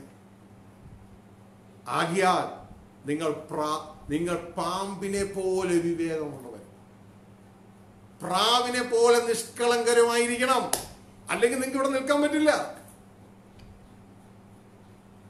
അപ്പോ ശ്രദ്ധിച്ചേ, ഈ ലവ് നമ്മൾ ഉപയോഗിക്കുമ്പോ ശ്രദ്ധിച്ചേക്കുക, ഈ ലവ് ഏത് ലവ് ഉപയോഗിക്കുക എന്നുള്ള വിഷയം. നിങ്ങൾ ഉപയോഗിക്കുന്ന ലവ് ഇതാ സ്റ്റോറിൽ ഉപയോഗിക്കാൻ പറ്റില്ല പലപ്പോഴും, കാരണം നിങ്ങളുടെ മക്കളായിരിക്കണം നിർബന്ധമില്ല. പിന്നെ ഉപയോഗിക്കണം ഫിലിയ ഉപയോഗിച്ച കാര്യം നടക്കില്ല, കാരണം കണ്ടീഷണലാണ് അത്. നീ എനിക്ക് ചെയ്താൽ ഞാൻ നിനക്ക് ചെയ്യും, അപ്പൊ അതുകൊണ്ട് കാര്യമില്ല. പിന്നെ എറോസ് അവിടെ പറ്റത്തില്ല, കാരണം ഭാര്യ ഭർത്താക്കന്മാരാണോന്നില്ല എപ്പോഴും. അതൊരു റൊമാൻറ്റിക് ലവ്. പിന്നെ ഇവിടെ ഉപയോഗിക്കേണ്ടത്, രക്ഷപ്പെടെങ്കിൽ ഉപയോഗിക്കേണ്ടത് എന്ന് പറയുന്നത് അഗാപ്പയാണ്. അഗാപ്പ ഉപയോഗിക്കുക. ഉടനെ ആ വ്യക്തിയോട് ക്ഷമിക്കുക. ആര് ക്ഷമിച്ചതുപോലെ? കർത്താവ് നമ്മളോട് ക്ഷമിച്ചതുപോലെ. ദൈവത്തിന്റെ വചനം പറയുന്നു, നിങ്ങൾ മറ്റുള്ളവരോട് ക്ഷമിക്കുന്നില്ല എങ്കിൽ നിങ്ങളുടെ പാപങ്ങൾ സ്വർഗസ്ഥനായ പിതാവ് ക്ഷമിക്കുകയില്ല. ഉടനെ മറ്റുള്ളവർ എന്റെ ഘോരമായ പാപങ്ങൾ എന്റെ സ്വർഗീയ പിതാവ് ക്ഷമിച്ചു തന്നെങ്കിൽ ഈ വ്യക്തിയോട് ഞാൻ ക്ഷമിക്കണം. ക്ഷമിച്ചെങ്കിൽ പിന്നെ അടുത്ത് എന്ത് ചെയ്യണം? ഈ വ്യക്തി എന്നോട് ചെയ്ത മറക്കണം. ഫോർഗെറ്റ്, അടുത്ത ഫോർഗെറ്റ്, മറക്കണം. മറന്നില്ലെങ്കിൽ എന്ത് പറ്റും? ആ സഹോദരൻ എന്നോട് പറഞ്ഞതുപോലെ, അല്ലെങ്കിൽ മറ്റു വ്യക്തികൾ എന്നോട് പറഞ്ഞതുപോലെ, നമ്മളതിനെ മറക്കാതിരുന്നാൽ, ഇതിനെ ഓർത്തോണ്ടിരുന്നാൽ, അവൾ എന്നോട് അങ്ങനെ ചെയ്തില്ലേ, അയാൾ എന്നോട് അങ്ങനെ ചെയ്തില്ലേ, എന്റെ ഇന്ന ആളെ എന്നോട് പറഞ്ഞില്ലേ, അത് ഓർത്തോണ്ടിരുന്നാൽ എന്ത് പറ്റും? നമ്മുടെ ഉള്ളിൽ നിന്ന് നീരസം, പക ഒക്കെ അങ്ങ് പ്രൊഡ്യൂസ് ചെയ്യാൻ തുടങ്ങും. കാരണം ഇത് മറക്കാതിരുന്നാൽ നമ്മൾ ഉടനെ തന്നെ അടുത്ത ഫാക്ടറിയായി മാറുകയാണ്. ഫെർട്ടിലൈസർ പ്രൊഡ്യൂസ് ചെയ്യുകയും ഫെർട്ടിലൈസർ ഫീഡ് ചെയ്യുകയും ചെയ്യുന്ന നമ്മുടെ അകത്തെ ജഡമരത്തിന് വളമുണ്ടാക്കി വളമിട്ട് കൊടുക്കുന്ന അടുത്ത ഫാക്ടറിയായി നമ്മൾ മാറുകയാണ്. മറന്നേ പറ്റൂ. മറന്നില്ല എങ്കിൽ പ്രിയ സഹോദരങ്ങളെ, ഉടനെ നമ്മുടെ ജഡമനുഷ്യൻ ഉയർന്നു വന്നിട്ട് ഇതാ അവിടെ എന്ത് സംഭവിക്കുന്ന അറിയാമോ? അവിടെ വൈരാഗ്യവും പകയും ഒക്കെ നമ്മളിവിടെ വന്നുകൊണ്ടേയിരിക്കും. അത് വളർന്നാൽ അതിന് റിസൾട്ട് ഉണ്ടാകും. അപ്പോൾ ഉടനെ തന്നെ ചിലപ്പോൾ ഒരു സൈക്കിളിൽ തീരത്തില്ല. നിങ്ങൾ അവരെ സ്നേഹിച്ചു, അവരെ സ്നേഹിച്ചത് കൊണ്ട് നിങ്ങൾ അവരോട് ക്ഷമിക്കുകയാണ്, ഇതാ ദൈവം നമ്മളെ സ്നേഹിച്ചത് കൊണ്ട് ഇതാ തന്റെ ഏകജാതനെ പുത്രനെ നമുക്ക് നൽകി നമ്മുടെ പാപങ്ങൾ ക്ഷമിച്ചു. നമ്മൾ അത് ക്ഷമിച്ചു. പിന്നെ ക്ഷമിക്കാൻ മാത്രമല്ല, ദൈവം പറയുന്നത് ഞാൻ നിന്റെ പാപങ്ങൾ ക്ഷമിച്ചാൽ അത് ഓർക്കുക പോലും ഇല്ല. അടുത്തത് വിത്ത് ഫൊർഗെറ്റിലേക്ക് വന്നു. ആ വീണ്ടും ഒരു റൗണ്ട് കൊണ്ട് തീർന്നില്ലയോ, അടുത്ത റൗണ്ട്, അതുകൊണ്ട് തീർന്നില്ല, അടുത്ത റൗണ്ട്, അടുത്ത റൗണ്ട്, അടുത്ത റൗണ്ട്, ചില റൗണ്ടുകൾ അങ്ങ് എടുക്കണം. ഇതാ ഇതിലൂടെ ആ വ്യക്തി ചെയ്തത് നമ്മൾ പരിപൂർണമായി ക്ഷമിച്ച് ഈ ഡബിൾ ഓഫ് സൈക്കിൾ മാസ്ക് കൊണ്ട് ഇതാ ഈ ലോകത്തിൽ നമ്മൾ നടക്കണം. ഹല്ലേലൂയ. ദൈവസന്നിധിയിൽ വരുമ്പോ മാസ്ക് ഒക്കെ ഊരി വെച്ചിട്ട് ഹൃദയം തുറന്ന് ഞാൻ ആകുന്നത് പോലെ എന്നെ കാണുന്ന എന്റെ സ്വർഗീയ പിതാവേ എന്ന് പറഞ്ഞ് ദൈവസന്നിധി നൽകണം. അപ്പൊ പ്രിയ സഹോദരങ്ങളെ, ഈ ഒരു പ്രൊഡക്ഷൻ നമ്മുടെ ഉള്ളിൽ നടന്നില്ല എങ്കിൽ ദൈവത്തിന്റെ വചനം പറഞ്ഞു നിങ്ങൾ നിഷ്ഫലന്മാരാണ്. അതിന്റെ അർത്ഥം എന്ന് പറഞ്ഞാൽ you will miss your destination. It's very important. ഇതാണ് മത്തായി 7:21-22-23. അവർ അഭിഷിക്തന്മാരാണ്, ദൈവദാസന്മാരാണ്, ആരാധകരാണ്, അനർത്ഥം ചെയ്യുന്ന അല്ലെങ്കിൽ അധർമ്മം ചെയ്യുന്ന ആരാധകർ. Get out. ഇതുകൊണ്ട് പറയുന്നതാണോ അത് ഫലമില്ലാത്തവരാണ് ഈ വചനത്തിൽ പറയുന്നത്. അവിടെ എഴുതിയിരിക്കുകയാണ്,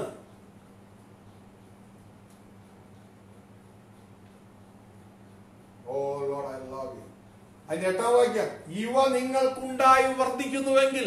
ഇവ ഒരു പ്രൊഡക്ഷനാണത്, അഗാപ്പെ പ്രൊഡക്ഷൻ. ഇവ നിങ്ങൾക്ക് ഉണ്ടായി വർദ്ധിക്കുന്നുവെങ്കിൽ, കണ്ടീഷൻ എങ്കിൽ നിങ്ങൾ നമ്മുടെ കർത്താവ് യേശു ക്രിസ്തുവിന്റെ പരിജ്ഞാനം സംബന്ധിച്ച് ഉത്സാഹമില്ലാത്തവർ നിഷ്ഫലന്മാരുമായിരിക്കില്ല. നിഷ്ഫലന്മാർ എന്താ നിഷ്ഫലം എന്ന് അറിയാമോ? അൺഫ്രൂട്ട്ഫുൾ. നിങ്ങൾക്ക് ഫലമില്ല എന്ന്, ഈ ഓട്ടം മാത്രമുള്ള അവസാന റിസൾട്ട് ഇല്ല എന്ന്. അൺഫ്രൂട്ട്ഫുൾ. ഇതാണ് മത്തായി 7:21-23. അവര് ഓടി അവസാനം അൺഫ്രൂട്ട്ഫുൾ ആയിരുന്നു, കുരുടന്മാരായിരുന്നു. കാരണം കർത്താവ് ഓർഡർ ചെയ്തത് ശിഷ്യന്മാരെയാണ്, ഫോളോവേഴ്സിനെയാണ്. അവർ ദൈവപുത്രന്മാരെ വെളിപ്പെടും, ഗുരുവിനൊപ്പം വളരും. ഗുരു ദൈവപുത്രനാണെങ്കിൽ അവരും ദൈവപുത്രന്മാരായിട്ട് വെളിപ്പെടും. പക്ഷെ അങ്ങോട്ടേക്ക് എത്തിയില്ല. അതിനു പകരം ആരാധിക്കുന്ന അധർമ്മം പ്രവർത്തിക്കുന്നു, അല്ലെങ്കിൽ അധർമ്മം പ്രവർത്തിക്കുന്ന ആരാധകരെ കിട്ടി. ഇതല്ല കർത്താവ് ഓർഡർ ചെയ്തത്. ഓംലറ്റ് ഓർഡർ ചെയ്തിട്ട് ദോശ കിട്ടിയതുപോലെ ദൈവപുത്രനെ ഓർഡർ ചെയ്തു. കർത്താവ് യോഹന്നാൻ 1:12 പറയുന്ന കർത്താവ് എന്താ ഓർഡർ ചെയ്തത്? അവനെ കൈക്കൊണ്ട് അവന്റെ നാമത്തിൽ വിശ്വസിക്കുന്ന ഏവർക്കും അധർമ്മം പ്രവർത്തിക്കുന്ന ആരാധകരായുള്ള അവകാശം കൊടുത്തു എന്നാണോ? പിന്നെ എന്താ കൊടുത്തേ? അവർക്കൊക്കെ ദൈവപുത്രന്മാരാകാനുള്ള അധികാരം കൊടുത്തു. അപ്പൊ ഓർഡർ ചെയ്തത് എന്താ? ദൈവപുത്രന്മാർ. കിട്ടിയത് എന്താ? അധർമ്മം പ്രവർത്തിക്കുന്ന ആരാധകർ.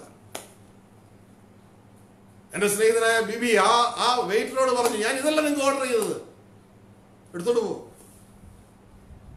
അപ്പൊ പ്രിയ സഹോദരങ്ങളെ, ഈ നാളുകളിലെ പരിജ്ഞാനം വേണം.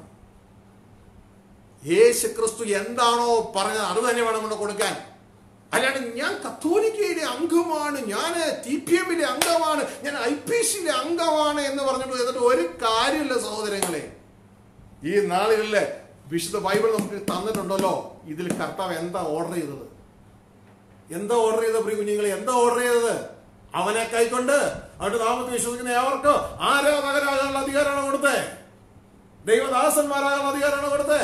അല്ല, ദൈവ മക്കളാകാനുള്ള അധികാരം. ദൈവമക്കളുടെ പ്രത്യേകത എന്ന് പറഞ്ഞാൽ അഗാപ്പൻ നിറഞ്ഞു നിൽക്കുന്നവരാണ്. അഗാപ്പൻ നിറഞ്ഞു നിൽക്കുന്നവരാണ് അവരെ. നമ്മുടെ ഉള്ളിൽ മറ്റു പല സ്നേഹം ഉണ്ടാകും, അതുകൊണ്ട് കാര്യമില്ല. അഗാപ്പ ഉണ്ടാകണം. അതാണ് ദൈവസ്നേഹം. ദൈവസ്നേഹം ദൈവമക്കളുടെ ഉള്ളിൽ ഉണ്ടാകും. അതിന്റെ പ്രൊഡക്ഷനാണ് അവിടെ പറയുന്നത്. അതിന്റെ പ്രൊഡക്ഷൻ ഇതാ യോഹന്നാന്റെ സുവിശേഷം 5-ാം അധ്യായത്തില് അതിന്റെ 42-ാം വാക്യം. യേശുവിനെ എതിർക്കുന്ന ഒരു കൂട്ടം യഹൂദന്മാരവിടെ കാണാം. അവർ മനുഷ്യർ തമ്മിൽ ഫിലിയോ കൊടുക്കുന്നവരെ, അവർ മനുഷ്യർ തമ്മിൽ ബഹുമാനം അന്വേഷിക്കുന്നു. അതിന് കർത്താവ് പറയാണ്, അതിന് 42 പറയാണ്, എന്നാൽ നിങ്ങൾക്കുള്ളിൽ അഗാപ്പേ ഇല്ല എന്ന് ഞാൻ അറിഞ്ഞിരിക്കുന്നു. ദൈവസ്നേഹം നിങ്ങളുടെ ഉള്ളിൽ ഇല്ല. മറ്റു പല സ്നേഹമുണ്ട്. നിങ്ങള് അതായത് ഹയ്യാവും കന്നഫാവും ഒക്കെ നമ്മുടെ മുഖ്യ പുരോഹിതന്മാരാണ്. അവരെ നിങ്ങൾ ബഹുമാനിക്കുന്നുണ്ട്. ഫിലിയൊക്കെ അവിടെ നിങ്ങൾക്കുണ്ട്, ആ സ്നേഹമുണ്ട്. പക്ഷെ നിങ്ങളുടെ ഉള്ളിൽ അഗാപ്പ ഇല്ല എന്ന് ഞാൻ അറിയുന്നു. നമ്മുടെ ഉള്ളിൽ ഈ അഗാപ്പ ഉണ്ടാക്കണം. ഈ അഗാപ്പ ഉണ്ടാകണം. ഈ അഗാപ്പ ഉണ്ടാകുന്ന ഫാക്ടറിയുടെ ആ ക്രമീകരണമാണ് ആ 2 പത്രോസ് അവിടെ നമ്മളിപ്പോ വായിക്കുന്ന ഭാഗം അവിടെ കിടക്കുന്നേ. അപ്പൊ ഇത് ഉണ്ടായി വർദ്ധിക്കുന്നില്ല എങ്കിൽ നമ്മൾ കുരുടന്മാരാണ്, നിഷ്ഫലന്മാരാണ് ദൈവത്തിന്റെ വചനം പറയുന്നത്. ഫലമില്ല. അപ്പൊ ഇത് നമ്മുടെ ഉള്ളിൽ ഉണ്ടായി വർദ്ധിക്കണം. വീണ്ടും നമുക്ക് അങ്ങോട്ടേക്ക് വരാം. പകരം ഇവിടെ പറയുന്നൊരു കാര്യം, അതിൽ 44 തമ്മിൽ ബഹുമാനം വാങ്ങിക്കൊണ്ട്. അപ്പൊ നിങ്ങൾക്ക് അങ്ങോട്ടും ഇങ്ങോട്ടും ഫിലിയ പരിപാടിയൊക്കെ ഉണ്ട്. തമ്മിൽ ബഹുമാനം വാങ്ങിക്കൊണ്ട് ഏക ദൈവത്തിന്റെ പക്കലുള്ള ബഹുമാനം അന്വേഷിക്കാത്ത നിങ്ങൾക്ക് എങ്ങനെ വിശ്വസിക്കാൻ കഴിയും? മനുഷ്യന്റെ മുമ്പിൽ ഒരു ജീവിതമുണ്ട്, ദൈവസന്നിധിയിൽ ഒരു ജീവിതമില്ല. അപ്പൊ പ്രിയ സഹോദരങ്ങളെ, 2 പത്രോസ് അതിന്റെ 1-ാം അധ്യായം നമ്മൾ അതിന്റെ 4-5 വാക്യങ്ങളിലേക്ക് കടന്നു വരുമ്പോ അവിടെ എഴുതിയിരിക്കുകയാണ്, ഇത് നിമിത്തം ഇവയാൽ നിങ്ങൾ ലോകത്തിന്റെ മോഹത്താൽ നാശം വിട്ടൊഴിഞ്ഞിട്ട് ദിവ്യ സ്വഭാവത്തിന് കൂട്ടാളികളായ തീരുവാൻ ഇടവരുന്നു. അപ്പൊ ഇത് നമ്മളുടെ ജീവിതത്തിൽ സംഭവിക്കണം. അത് ചുമ്മാ ആരാധിച്ചു നടന്നു എന്ന് മാത്രം പറഞ്ഞാൽ പോരാ. പ്രിയ സഹോദരങ്ങളെ, നമ്മൾ കർത്താവിനെ, ദൈവത്തെ ആരാധിക്കണം. അത് നമ്മുടെ കൾച്ചർ. നമ്മൾ മാത്രമല്ല, സകല സൃഷ്ടികളും, സൂര്യനും ചന്ദ്രനും താരഗണങ്ങളും മലയും എല്ലാ സൃഷ്ടികളും ദൈവത്തെ ആരാധിക്കണം. പക്ഷെ യേശു ഈ പുസ്തകത്തിൽ പറഞ്ഞത് അതിനെക്കുറിച്ച് പറഞ്ഞതല്ല വന്നത്. യേശു പറഞ്ഞു, നിങ്ങൾ എന്നെ അനുഗമിച്ച് നിങ്ങൾ ആരായണം? നിങ്ങൾ എന്നെ അനുഗമിച്ച എന്നെ പോലെയായി മാറും. ഇതാ യേശു പറയണേ, നിങ്ങൾ എന്നെ അനുഗമിച്ച എന്നെ പോലെയായി മാറും. ഇതൊരു ഭയങ്കര മർമ്മമാണ്. നമ്മൾ യേശുവിനെ അനുഗമിച്ചാൽ യേശുവിനെ പോലെയായി തീരും. ദൈവത്തിനെ അനുഗമിച്ചാൽ ദൈവത്തിനായിട്ട് വെളിപ്പെടും. ശ്രദ്ധിച്ചേ, ഒരിക്കലും ദേവദാസൻ പറഞ്ഞൊരു കാര്യമാണ്, നീ ആരെന്ന് നീ എന്നോട് പറയണ്ട, നിന്റെ കൂട്ടുകാരാണെന്ന് പറഞ്ഞാൽ മതി, ഞാൻ നിന്നെ കുറിച്ച് പ്രവചിക്കുക, നീ ആരാണ്. കഴിഞ്ഞ ദിവസം കർത്താവിനെ പറഞ്ഞൊരു കാര്യം എന്ന് പറയുന്നത് ഈ സ്റ്റുഡൻസിനെ ഒന്ന് ശ്രദ്ധിച്ചാൽ അറിയാം. ഇപ്പൊ നിങ്ങളുടെ ഒരു കുട്ടിക്ക് 60% മാത്രം മാർക്ക് കിട്ടിയോളം ചിന്തിച്ചു. ആ കുട്ടിയുടെ ഒരു ഫ്രണ്ട് സർക്കിൾ ഒന്ന് ചെക്ക് ചെയ്ത് കഴിഞ്ഞാൽ അവർക്ക് എല്ലാവർക്കും ഓൾമോസ്റ്റ് 60, 61, 62, 63 അങ്ങനെയുള്ള ആ പെർസെന്റേജ് മാർക്ക് കിട്ടിയിട്ടുണ്ടോ? അല്ല, 70% കിട്ടിയേ. ഒന്ന് ശ്രദ്ധിച്ചാൽ മതി. അവരുടെ കൂട്ടുകാരെയൊക്കെ നോക്കിയോ, അതേപോലത്തെ മാർക്ക് അവർക്ക് കിട്ടിയോ? നിങ്ങൾക്ക് 90 മുകളിൽ മാർക്ക് കിട്ടിയിട്ടുണ്ടോ? അവരുടെ കൂട്ടുകാരെ ശ്രദ്ധിച്ചു, അവർക്ക് അതേപോലെ തന്നെ മാർക്ക് ഓൾമോസ്റ്റ് കിട്ടിയിട്ടുണ്ടോ? ഞാൻ 90 കിട്ടിയ ഒരു വ്യക്തിയോട് ഞാനിങ്ങനെ പറയുന്നുണ്ടായി, 90 എബോ കിട്ടിയ വ്യക്തി. നിങ്ങളൊരു 98, 99% മാർക്ക് കിട്ടുന്ന, ഫുൾ മാർക്ക് കിട്ടുന്ന അവരോടാണ് കൂട്ടായിരുന്നുവെങ്കിൽ നിങ്ങളും അതിന്റെ ഒപ്പത്തിലേക്ക് എത്തിയേനെ. കാരണം നാം ആരുടെ കൂട്ടത്തിൽ ആയിരിക്കുന്നു അവരിലേക്ക് നമ്മൾ എത്തിച്ചേരും. ഇതാണ് കർത്താവിന്റെ വചനം പറഞ്ഞത്, നീ ജ്ഞാനിയോട് കൂടെ നടക്ക്. നീ ഇന്ന് ജ്ഞാനിയല്ല, പക്ഷെ നീ ജ്ഞാനിയായി തീരും. ഇതൊരു മർമ്മമാണ്. പകരം നീ കോപിഷ്ഠനോട് കൂടെ നടക്കുന്നതെങ്കിൽ നീ അവന്റെ വഴികളെ കണ്ടുപഠിക്കുകയും നീ കോപിഷ്ഠനാകും, നിന്റെ പ്രാണൻ കണിയിലാകുകയും ചെയ്യും. പ്രിയ സഹോദരങ്ങളെ, നമ്മുടെ കൂട്ടുകെട്ട് ശ്രദ്ധിച്ചു വേണം. കൂട്ടുകെട്ട്. എനിക്ക് ഭൂമിയിൽ അധികം കൂട്ടുകാരൊന്നുമില്ല, പരിചയക്കാരൻ ധാരാളം പേരും. പക്ഷേ വിശുദ്ധ യോഹന്നാൻ പറയുന്നത് പോലെ എൻ്റെ കൂട്ടായ്മയോ എൻ്റെ ഫെലോഷിപ്പോ പിതാവിനോട് എൻ്റെ പുത്രനായ ക്രിസ്തുവിനോട് കൂടെയാണ്. അപ്പൊ നമ്മൾ ഓട്ടോമാറ്റിക് ആ ഒരു തലത്തിലേക്ക് വലിഞ്ഞുകൊണ്ടിരിക്കും. ഓരോ നിമിഷം അങ്ങോട്ടേക്ക് ഇങ്ങോട്ട് വലിഞ്ഞുകൊണ്ടേയിരിക്കും. പിന്നെ മാത്രമല്ല, ദൈവം നമ്മളെ വിളിച്ചതും അതിനു വേണ്ടിയാ. ദൈവം നമ്മളെ വിളിച്ചതും അതിനു വേണ്ടിയാ. അവന്റെ പുത്രനായ ക്രിസ്തുവിനോട് അനുരൂപമാകുവാൻ നമ്മളെ വിളിച്ചിരിക്കുകയാണ്. അപ്പൊ നമ്മുടെ കൂട്ട് എപ്പോഴും ദൈവത്തോടു കൂടിയായിരുന്നു, ആ ഫെലോഷിപ്പ്. പ്രിയ സഹോദരങ്ങളെ, ഇവിടെ ആ പ്രൊഡക്ഷൻ ഫാക്ടറിയെ കുറിച്ച് ചെറുതായി ഒന്ന് പറഞ്ഞ് ഞാൻ അവസാനിപ്പിക്കാൻ ശ്രമിക്കട്ടെ. ശ്രദ്ധിച്ചേ, അഗാപ്പയാണ് ആ ഫാക്ടറിയിൽ പ്രൊഡ്യൂസ് ചെയ്യുന്നത്. അപ്പൊ ഇവയില്ലെങ്കിൽ നമ്മൾ കുരുടന്മാരാണ് ദൈവത്തിന്റെ വചനം പറയുന്നത്. അതുകൊണ്ട് അവിടെ എഴുതിയിരിക്കുകയാണ്, 5-ാം വാക്യം മുതൽ അതിന്റെ പ്രൊഡക്ഷനെ കുറിച്ച് എഴുതിയിരിക്കുകയാണ്. 5 മുതൽ 7 വരെ ആണ് അതിന്റെ പ്രൊഡക്ഷൻ എഴുതിയിരിക്കുകയാണ്. ആ പ്രൊഡക്ഷന്റെ ലക്ഷ്യം എന്താണ്? ദിവ്യ സ്വഭാവമായി തീരും. യേശു ക്രിസ്തുവിന്റെ സ്വഭാവം ആയിത്തീരും. എങ്ങനെയാണ്? അഗാപ്പെ നമ്മൾ ഒന്ന് നിറയും. ഫൈനലി അഗാപ്പെ നിറയും. ഗ്ലോറി. അതുവഴി നമ്മൾ യേശു ക്രിസ്തുവിന്റെ ആ ദൈവത്തിന്റെ സ്വഭാവമായി വെളിപ്പെടും. ശ്രദ്ധിച്ചിരിക്കുക. അത് നിമിത്തം നിങ്ങൾ ആരാണ്? നിങ്ങൾ മുമ്പിലത്തെ പാപങ്ങൾ ക്ഷമിച്ചു കിട്ടിയ നിങ്ങൾ. മുമ്പിലത്തെ പാപങ്ങൾ ക്ഷമിച്ചു കിട്ടിയ നിങ്ങൾ സകല ഉത്സാഹവും കഴിച്ച് നിങ്ങളുടെ വിശ്വാസത്തോട്, ഇന്ന് വിശ്വാസമുണ്ട്, അതിനോട് വീര്യം കൂട്ടണം. വിശ്വാസം എങ്ങനെ വീര്യം കൂട്ടും? വിശ്വാസത്തോട് വീര്യം കൂട്ടുവാൻ വീണ്ടും വീണ്ടും ഇതാ നമുക്ക് നമ്മുടെ ബാങ്കിലുള്ള എമൗണ്ട്, പണം ഇല്ലേ, ആ പണത്തോട് വീര്യം കൂട്ടുന്നത് എങ്ങനെയാ? വീണ്ടും വീണ്ടും ബിസിനസ് ചെയ്യും, വീണ്ടും വീണ്ടും ജോലിക്ക് പോകും, വീണ്ടും വീണ്ടും വീണ്ടും വീണ്ടും വീണ്ടും വീണ്ടും വീണ്ടും വീണ്ടും അല്ലേ? അപ്പോ വിശ്വാസത്തോട് വീര്യം കൂട്ടുന്നത് എങ്ങനെയാ? വിശ്വാസം എങ്ങനെയാ വരുന്നേ? വിശ്വാസം കേൾവിയാലും, കേൾവി ദൈവത്തിന്റെ വചനത്താലും വരുന്നു. അപ്പൊ നിരന്തരം ദൈവത്തിന്റെ വചനം, സത്യവചനം നിരന്തരം കേൾക്കണം. കേൾക്കുമ്പോൾ ശ്രദ്ധിച്ചോളണം, ഡയറക്ഷൻ മാറിയുള്ളവരെ കേൾക്കരുത്. ഒരേ ദൈവരാജ്യം ഡയറക്ഷൻ ആകുന്നവരെ മാത്രം കേൾക്കുക, അല്ലെങ്കിൽ നിങ്ങൾ ആകെപ്പാടെ കൺഫ്യൂസ് ആയിപ്പോ. ശ്രദ്ധിച്ചേ. അപ്പോ വിശ്വാസത്തോട് വീര്യം കൂട്ടുക എന്ന് പറയുന്നത് ഇതാ നിരന്തരം ദൈവത്തിന്റെ വചനം കേൾക്കുക, ദൈവത്തിന്റെ വചനം നിരന്തരം വായിക്കുക, ഒരേ ഡയറക്ഷനിൽ ക്രിസ്തുവിന്റെ മനസ്സുള്ളവരെ മാത്രം കേൾക്കുക. എങ്കിലും അങ്ങോട്ടേക്ക് എത്തും, അല്ലെങ്കിൽ കൺഫ്യൂഷൻ ആവും. കുറച്ച് അങ്ങോട്ട് പോയി, കുറച്ചിങ്ങോട്ട് പോയി, കുറച്ചങ്ങോട്ട് പോയി, കുറച്ചിങ്ങോട്ട് പോയി, അങ്ങനെ ആകുമ്പോൾ കൺഫ്യൂഷൻ ആവും, യാത്ര അഡ്വാൻസ് ചെയ്യുകയില്ല. ഒരേ ഒരു ഡയറക്ഷനിൽ do one thing at A time with full concentration. ഇതാണ് വിശുദ്ധ പൗലോസ് പറയുന്നത്. ഞങ്ങൾ പിൻപിലുള്ളത് പലതും ഉണ്ട്, അതിനൊക്കെ മറന്നിട്ട് മുൻപിലുള്ളതിനെ ലക്ഷ്യമാക്കി, ക്രിസ്തു യേശുവിലാണത്, ദൈവത്തിന്റെ പരമവിളിയാണത്, അതിനെ ലക്ഷ്യമാക്കി ഇതാ ഞങ്ങൾ ലാക്കിലേക്ക് ഓടുകയാണ്. അങ്ങോട്ടും ഇങ്ങോട്ടും ഇല്ല, കുറച്ചങ്ങോട്ട് കുറച്ചിങ്ങോട്ട്, കുറച്ചങ്ങോട്ട് കുറച്ചിങ്ങോട്ട്, അതില്ല, അത് പോവില്ല, ലക്ഷ്യമാക്കി ഓടുകയാണ്. ഹല്ലേലൂയ. അപ്പൊ ഇവിടെ പറയാണ് വിശ്വാസത്തോട് വീര്യവും, പിന്നെ വീര്യത്തോട് പരിജ്ഞാനവും. ഈ വചനം ചുമ്മാ പഠിച്ച് തലവേദാക്കിയിട്ട് കാര്യമില്ല. പരിജ്ഞാനം എന്ന് പറഞ്ഞാൽ പ്രാക്ടിക്കൽ വിസ്ഡം. ഇത് ജീവിതത്തിൽ അപ്ലൈ ചെയ്യണം.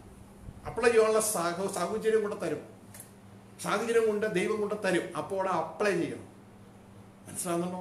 നിന്റെ ശത്രുവിനെ സ്നേഹിക്കാനാണ് വചനം വരുന്നതെങ്കിൽ ഒരു ശത്രുവിനെ ദൈവം ഉണ്ടാക്കി തരും. അപ്പൊ നമ്മൾ എന്ത് ചെയ്യണം?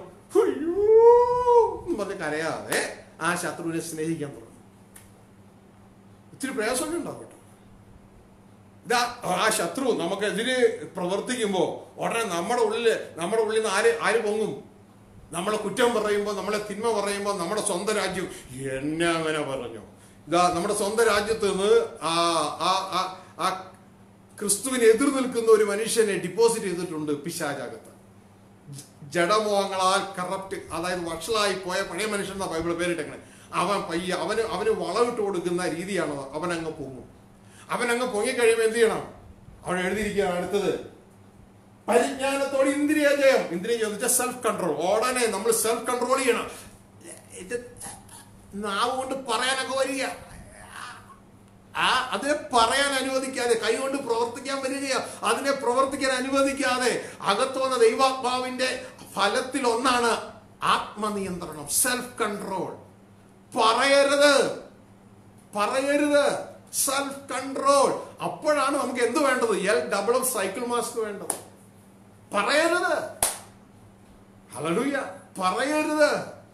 സെൽഫ് കൺട്രോൾ നമുക്ക് പിടിച്ചിരുന്ന സെൽഫ് കൺട്രോൾ എന്ന് പറയുന്നത് just like a brake of the vehicle. എന്തെങ്കിലും ഒരു വണ്ടി പെട്ടെന്ന് വട്ടം ചാടി ഉടനെ പെട്ടെന്ന് ബ്രേക്ക് ഔട്ട് ഒരു സൗണ്ടൊക്കെ കേട്ടു. എല്ലാവരും നോക്കി, എന്ത് പറ്റി? അയ്യോ, ആ ബ്രേക്ക് ഉള്ളത് കൊണ്ട് വണ്ടി ഇടിച്ചില്ല. അപ്പൊ വേറൊരാള് കുഞ്ഞെ നിന്റെ സ്വയത്തെ പുറത്തെടുക്കുന്ന രീതിയിൽ നിന്നെ ചീത്ത വിളിക്കുകയും തിന്മ പറയുകയും ഒക്കെ ചെയ്തപ്പോൾ, നിനക്ക് ഇഷ്ടമില്ലാത്ത പ്രവർത്തിക്കുകയും ചെയ്തപ്പോ നിന്റെ സ്വയത്തിൽ നിന്ന് ഇതാ ആ വ്യക്തിക്കെതിരെ പറയാൻ പ്രവർത്തിക്കാൻ ഇങ്ങ് പൊങ്ങി വന്നപ്പോ നീ ഉടനെ സെൽഫ് കൺട്രോൾ എന്നുള്ള ബ്രേക്ക് അങ്ങ് ചവിട്ടി. ഇത്തിരി പ്രയാസമൊക്കെ ഉണ്ടാവും. എന്തൊരു സ്മെല്ലോ, ടയറ് കരിഞ്ഞ മണം, ടയറ് കരിഞ്ഞ മണം. ഈ സെൽഫ് കൺട്രോൾ, ഈ ബ്രേക്ക് അടിക്കുമ്പോഴാണ് ഇച്ചിരി പ്രയാസമൊക്കെ. സഹിഷ്ണുത വരുന്നത്. സഹിഷ്ണുത, പേഷ്യൻസ് എന്ന് പറയാം ഇംഗ്ലീഷിൽ. സഹിഷ്ണുത അവിടെ എഴുതിയിരിക്കുക. ആ സെൽഫ് കൺട്രോളിലൂടെ എന്ത് ചെയ്യണം? ഇന്ദ്രിയ ജയം. ഇന്ദ്രിയ ജയത്തോടെ സ്ഥിരതയും ഇംഗ്ലീഷില് പേഷ്യൻസ് എന്നാണ്. സഹിഷ്ണുത എന്നതിന്റെ അർത്ഥം, സഹിഷ്ണുത. ഇതുകൊണ്ട് ദൈവത്തിന്റെ വചനം പറഞ്ഞത് ദൈവയിഷ്ടം ചെയ്ത് വാഗ്ദത്തം പ്രാപിപ്പാൻ സഹിഷ്ണുത നിങ്ങൾക്ക് ആവശ്യം. It's A must. ഹല്ലേലൂയ. സഹിഷ്ണുത നിങ്ങൾക്ക് ആവശ്യം. പാൽപ്പായസം ഉണ്ടാക്കാൻ പാലില്ലാതെ പറ്റുമോ? ദൈവയിഷ്ടം ചെയ്ത് വാഗ്ദത്തം പ്രാപിപ്പാൻ, ഹെബ്രായ ലേഖനം 10-ാം വാക്യമാ. അപ്പോ ദൈവയിഷ്ടം ചെയ്ത് വാഗ്ദത്തം പ്രാപിപ്പാൻ സഹിഷ്ണുത നിങ്ങൾക്ക് ഓപ്ഷൻ അല്ല, ആവശ്യം. അപ്പോൾ ഈ സെൽഫ് കൺട്രോൾ എന്ത് ചെയ്യും? അതിനവർ പിടിച്ചു ഭയങ്കര പ്രയാസമുള്ളിൽ. അയ്യോ, ഈ മനുഷ്യനെ പിടിച്ച് കെട്ടുക, അത് സഹിഷ്ണുത കൊണ്ടുവരും. ആ സഹിഷ്ണുത കൊണ്ടുവരുന്നതിലൂടെ നമ്മുടെ ഉള്ളിൽ ദൈവ സ്വഭാവം നിറയാൻ തുടങ്ങും. ഗോഡ്ലിനെസ്, അതോടുകൂടെ ആ ദൈവ സ്വഭാവത്തിലേക്ക് നമ്മൾ കടന്നു വരും. അവിടെ എഴുതിയിരിക്കുകയാണ്, ഇതാ സ്ഥിരതയോട് ഭക്തിയും ഗോഡ്ലിനെസ്, ദൈവികത നമ്മുടെ ഉള്ളിൽ നിറയാൻ തുടങ്ങും. ദൈവപുത്രന്റെ അത് നമ്മളിലേക്ക് കയറാൻ തുടങ്ങും. അതോടുകൂടി എന്ത് സംഭവിക്കും? അതോടുകൂടെ സഹോദരന്മാരോട് പ്രീതി, സ്നേഹം ഉണ്ടാകും. സഹോദരന്മാരോടുള്ള സ്നേഹം ഉണ്ടാകും. ഇതാ അതോടുകൂടെ സഹോദരന്മാരുടെ സ്നേഹം മാത്രമല്ല, അതോടുകൂടെ ഇതാ ദൈവ സ്നേഹവും അഗാപ്പയും നമ്മുടെ ഉള്ളിൽ ജനറേറ്റ് ചെയ്യും. ആ ദൈവ സ്വഭാവം നമ്മുടെ ഉള്ളിലേക്ക് വരുമ്പോൾ സഹോദര സ്നേഹവും അഗാപ്പെ ദൈവ സ്നേഹവും നമ്മുടെ ഉള്ളിൽ പ്രൊഡക്ഷൻ നടക്കും. വൺസ് അത് പ്രൊഡക്ഷൻ തുടങ്ങിക്കഴിഞ്ഞാൽ പിന്നെ ഡബിൾ ഓഫ് മാസ്കിന്റെ ശക്തി കൂടും. ആരെന്ത് ചെയ്താലും പിന്നെ അങ്ങനെ വന്ന് നമ്മൾ ദൈവപുത്രന്റെ പൂർണ്ണതയിലേക്ക് വരുമ്പോൾ അതാ ആ ദൈവപുത്രൻ കാൽവരി കുറിച്ച് കിടക്കുക. ആ കിടക്കുന്ന സമയത്ത് ഒരു പടയാളി വന്നിട്ട് ഒറ്റ കുത്ത ആ നെഞ്ചിലിട്ട് നോക്കി. ആ ഹൃദയത്തിന്റെ ഭാഗത്തിന് കുത്തു കൊടുത്തപ്പോൾ ഉടനെ തന്നെ വെള്ളവും രക്തവും കൂടെ ഒരുമിച്ചങ്ങ് വന്നു. ആ രക്തവും വെള്ളവും കൂടെ ഒരുമിച്ച് കയറി വന്നത് എന്നാന്നറിയാമോ പ്രിയ സഹോദരങ്ങളെ? രക്തം ക്ഷമയെ കാണിക്കുന്നു, വെള്ളം സ്നേഹത്തെ കാണിക്കുന്നു. ദൈവപുത്രൻ ഇതാ മരിച്ചു കിടക്കുക ഭൗതിക തലത്തിൽ. ആ സമയത്തും ചങ്കിലിട്ട് കുത്തിയപ്പോൾ ആ കുത്തിയ വ്യക്തിയോട് ക്ഷമിക്കുവാനും ആ വ്യക്തിയെ സ്നേഹിക്കുവാനും എല്ലാം നല്ലൊരു മാതൃക കർത്താവ് കാണിച്ചത്. പ്രിയ സഹോദരങ്ങളെ, ഇതാ ഈ ഒരു പ്രോസസ്സ് നമുക്കില്ല എങ്കിൽ ദൈവത്തിന്റെ വചനം പറയാം, നീ കുരുടനാന്ന് പറയണത്. നീ കുരുടനാ. കാരണം നിന്റെ മുമ്പിലത്തെ പാപങ്ങളെ എന്തിനാണ് ക്ഷമിച്ച് തന്നത് നിനക്ക് അറിയത്തില്ല. നീ കുരുടനാ. നിനക്ക് ആത്മാവിന്റെ നിയമത്തിലേക്ക് വരാനേ കഴിയത്തില്ല. നീ കുരുടനാ. കാരണം ലോകത്തിന്റെ മോഹത്താലുള്ള നാശം വിട്ടൊഴിയാനാണ് നിന്നോട് ഇതിലൂടെ പോകാൻ പറഞ്ഞത്. അങ്ങനെ ദിവ്യ സ്വഭാവത്തിന് കൂട്ടാളിയാകാനാണ് ഇതിലൂടെ പോകാൻ പറഞ്ഞത്. പക്ഷെ ഇതൊന്നും ഇല്ലാതെ ഞാൻ രക്ഷിക്കപ്പെട്ടു, ഇനി അങ്ങ് ആരാധിച്ച് മാത്രം നടക്കാം എന്ന് പറയുന്നത് വെറും കുരുടത്വം. ആരാധന നമ്മുടെ കൾച്ചറാണ്. അത് നാം ചെയ്യണം. നമ്മൾ മാത്രമല്ല, സകല സൃഷ്ടികൾ ദൈവത്തെ ആരാധിച്ചേ പറ്റൂ. എന്നാൽ പ്രിയ സഹോദരങ്ങളെ, അതല്ല യേശുവിന്റെ സന്ദേശം. ഈ പുസ്തകത്തിൽ യേശു ക്രിസ്തുവിന്റെ സന്ദേശം അവനെ കൈക്കൊണ്ട നാമത്തിൽ വിശ്വസിക്കുന്ന ഏവർക്കും ദൈവപുത്രന്മാരാകാനുള്ള അധികാരം കൊടുത്തു. ആ ദൈവപുത്രന്മാരാണോ ആ നിത്യരാജ്യത്തിലേക്കുള്ള പ്രവേശനം ധാരാളമായി പ്രാപിപ്പാൻ. ദൈവപുത്രന്മാർക്കുള്ള സ്ഥലമാണ് ആ നിത്യരാജ്യത്തിലേക്കുള്ള പ്രവേശനം. ഇതുകൊണ്ടാണ് വെളിപ്പാട് 21:7 പറയുന്നത്, ജയിക്കുന്നവന് ഇത് അവകാശമായി. എന്താണ്? മനുഷ്യപുത്രന്മാർ ഈ കോഴ്സിൽ അപ്പയർ ചെയ്തു, അവൻ എൻറോൾ ചെയ്തു. ജയിക്കുന്നവൻ ആരായി മാറും? അവിടെ എഴുതിയിരിക്കുന്നു, ജയിക്കുന്നവൻ ദൈവത്തിന്റെ മകൻ. ജയിക്കുന്നവൻ ദൈവത്തിന്റെ മകൻ. വെളിപ്പാട് 21:7 പറയാണ്, ജയിക്കുന്നവൻ ദൈവത്തിന്റെ മകൻ. ഞാൻ അവന് ദൈവവും അവൻ എനിക്ക് മകനും ആയിരിക്കും. അവർ എന്നേക്കും രാജാക്കന്മാർ. പ്രിയ സഹോദരങ്ങളെ, ഇത് ഈ വചനം കേട്ടപ്പോൾ നമ്മളെ തന്നെ ഒന്ന് ശോധന ചെയ്തിട്ട്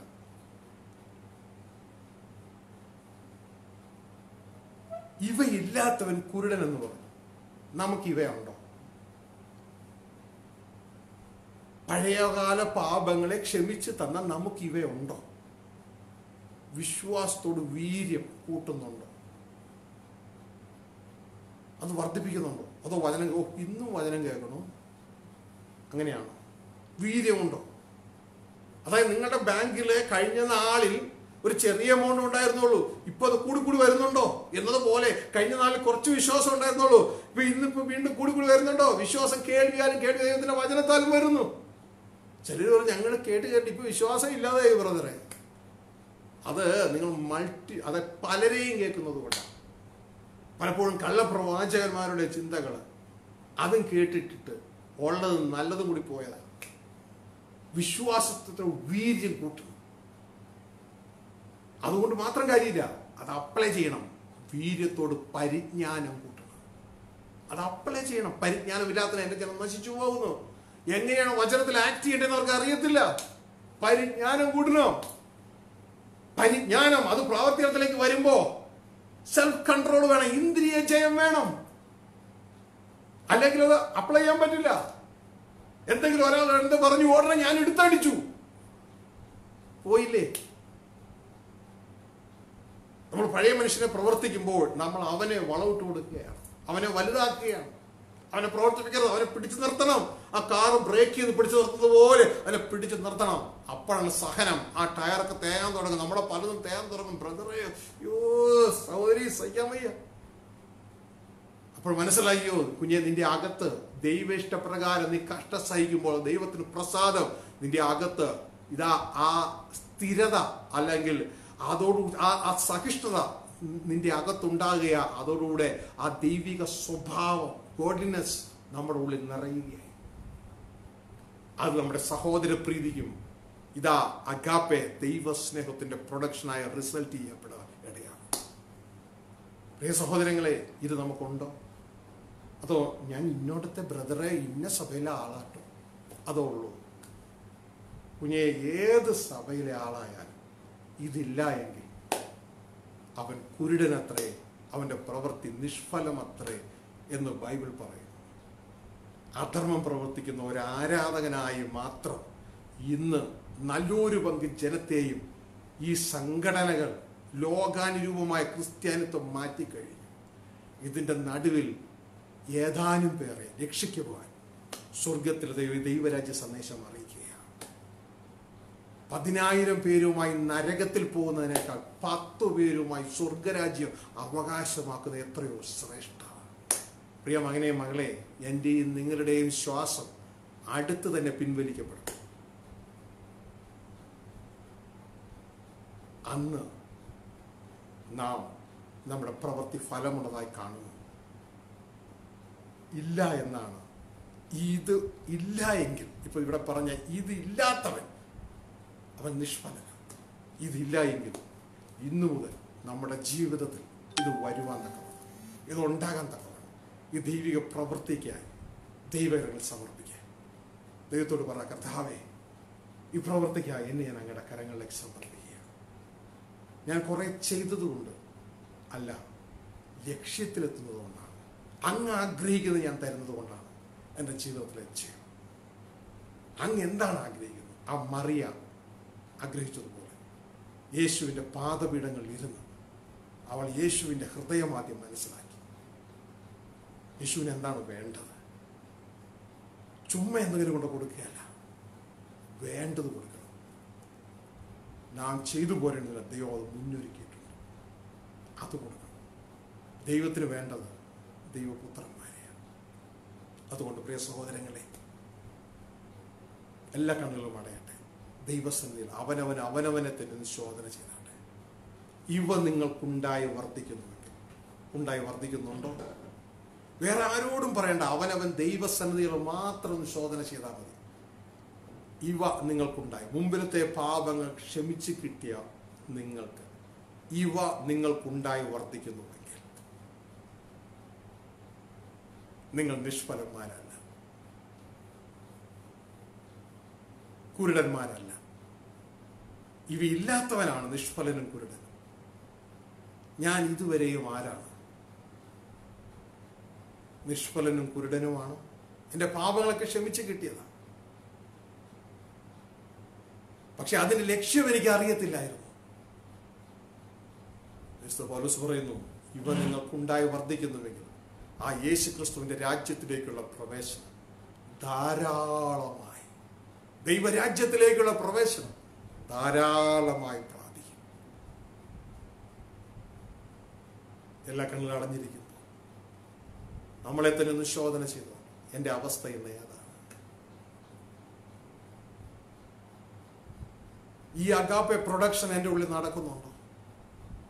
ഈ ദൈവസ്നേഹം, കർത്താവ് യഹൂദന്മാരോട് പറഞ്ഞു, നിങ്ങളുടെ ഉള്ളിൽ ദൈവസ്നേഹം അഗാപ്പെ ഇല്ല. മറ്റു പലതും ഉണ്ട് നിങ്ങളുടെ ഉള്ളിൽ. നിങ്ങളുടെ ഉള്ളിൽ എറോസ് ഉണ്ട്, നിങ്ങളുടെ ഉള്ളിൽ ഫിലിയായുണ്ട്, നിങ്ങളുടെ ഉള്ളിൽ സ്റ്റോർഗയുണ്ട്. പക്ഷെ അഗാപ്പെ നിങ്ങളുടെ ഉള്ളിലില്ല. അഗാപ്പെ ഉള്ളത് ദൈവത്തിൻ്റെ ഉള്ളിലാണ്, ദൈവപുത്രന്മാരുടെ ഉള്ളിലാണ്. യേശുവിനോട് പഠിക്കുമ്പോൾ അത് നമ്മുടെ ഉള്ളിലുമായി തീരും. കർത്താവേ, അങ്ങയോട് പഠിപ്പാൻ, അങ്ങയുടെ മുഖമേറ്റ് അങ്ങയോട് പഠിപ്പാൻ എന്നെ ഞാൻ ഏൽപ്പിക്കുക. ഈ ജീവിതത്തിൽ കർത്താവേ, എനിക്ക് വിശ്വാസത്തോട് വീര്യം കൂട്ടുവാൻ പലപ്പോഴും എനിക്ക് കഴിഞ്ഞില്ല. എൻ്റെ പണത്തോട് വീര്യം കൂട്ടുവാൻ പലപ്പോഴും കഴിഞ്ഞു. പണത്തോട് വീര്യം കൂട്ടുവാൻ ഞാൻ കൂടുതൽ ബിസിനസ് ചെയ്യണം, ഞാൻ കൂടുതൽ ജോലി ചെയ്യണം, കൂടുതൽ ഓവർ ടൈം ചെയ്യണം. വിശ്വാസത്തോട് വീര്യം കൂട്ടുവാൻ ഞാൻ അങ്ങയുടെ പാദപീഠങ്ങളിൽ ഇരിക്കണം.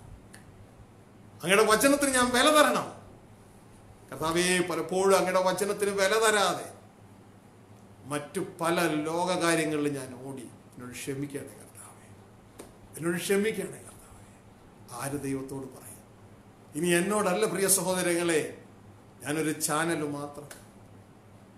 ദൈവസന്നിധിയിൽ അവനവനെ തന്നെ ഏൽപ്പിച്ചു,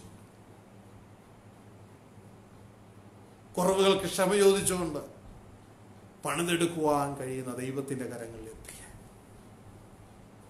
എൻ്റെ ഉള്ളിലും അഗാപ്പയുടെ പ്രൊഡക്ഷൻ നടക്കണമേ കർത്താവേ. എൻ്റെ ലോകസ്നേഹം മാറ്റി ദൈവസ്നേഹം നിറയ്ക്കണേ കർത്താവേ. അതിനായി എന്നെ ഏൽപ്പിച്ചു, അതിനായി എന്നെ ഏൽപ്പിച്ചു. എന്നെ സഹായിക്കണം. മാറ്റണേ മാറ്റണേ എന്നെ നീ, മാറ്റം വരുത്തുന്ന ദൈവമേ. പാപിക്കു മാറ്റം വരുത്തുന്നോനേ, സ്നേഹത്തിൻ ദൈവമേ മാറ്റണേ. പാപിക്കു മാറ്റം വരുത്തുന്നോനേ,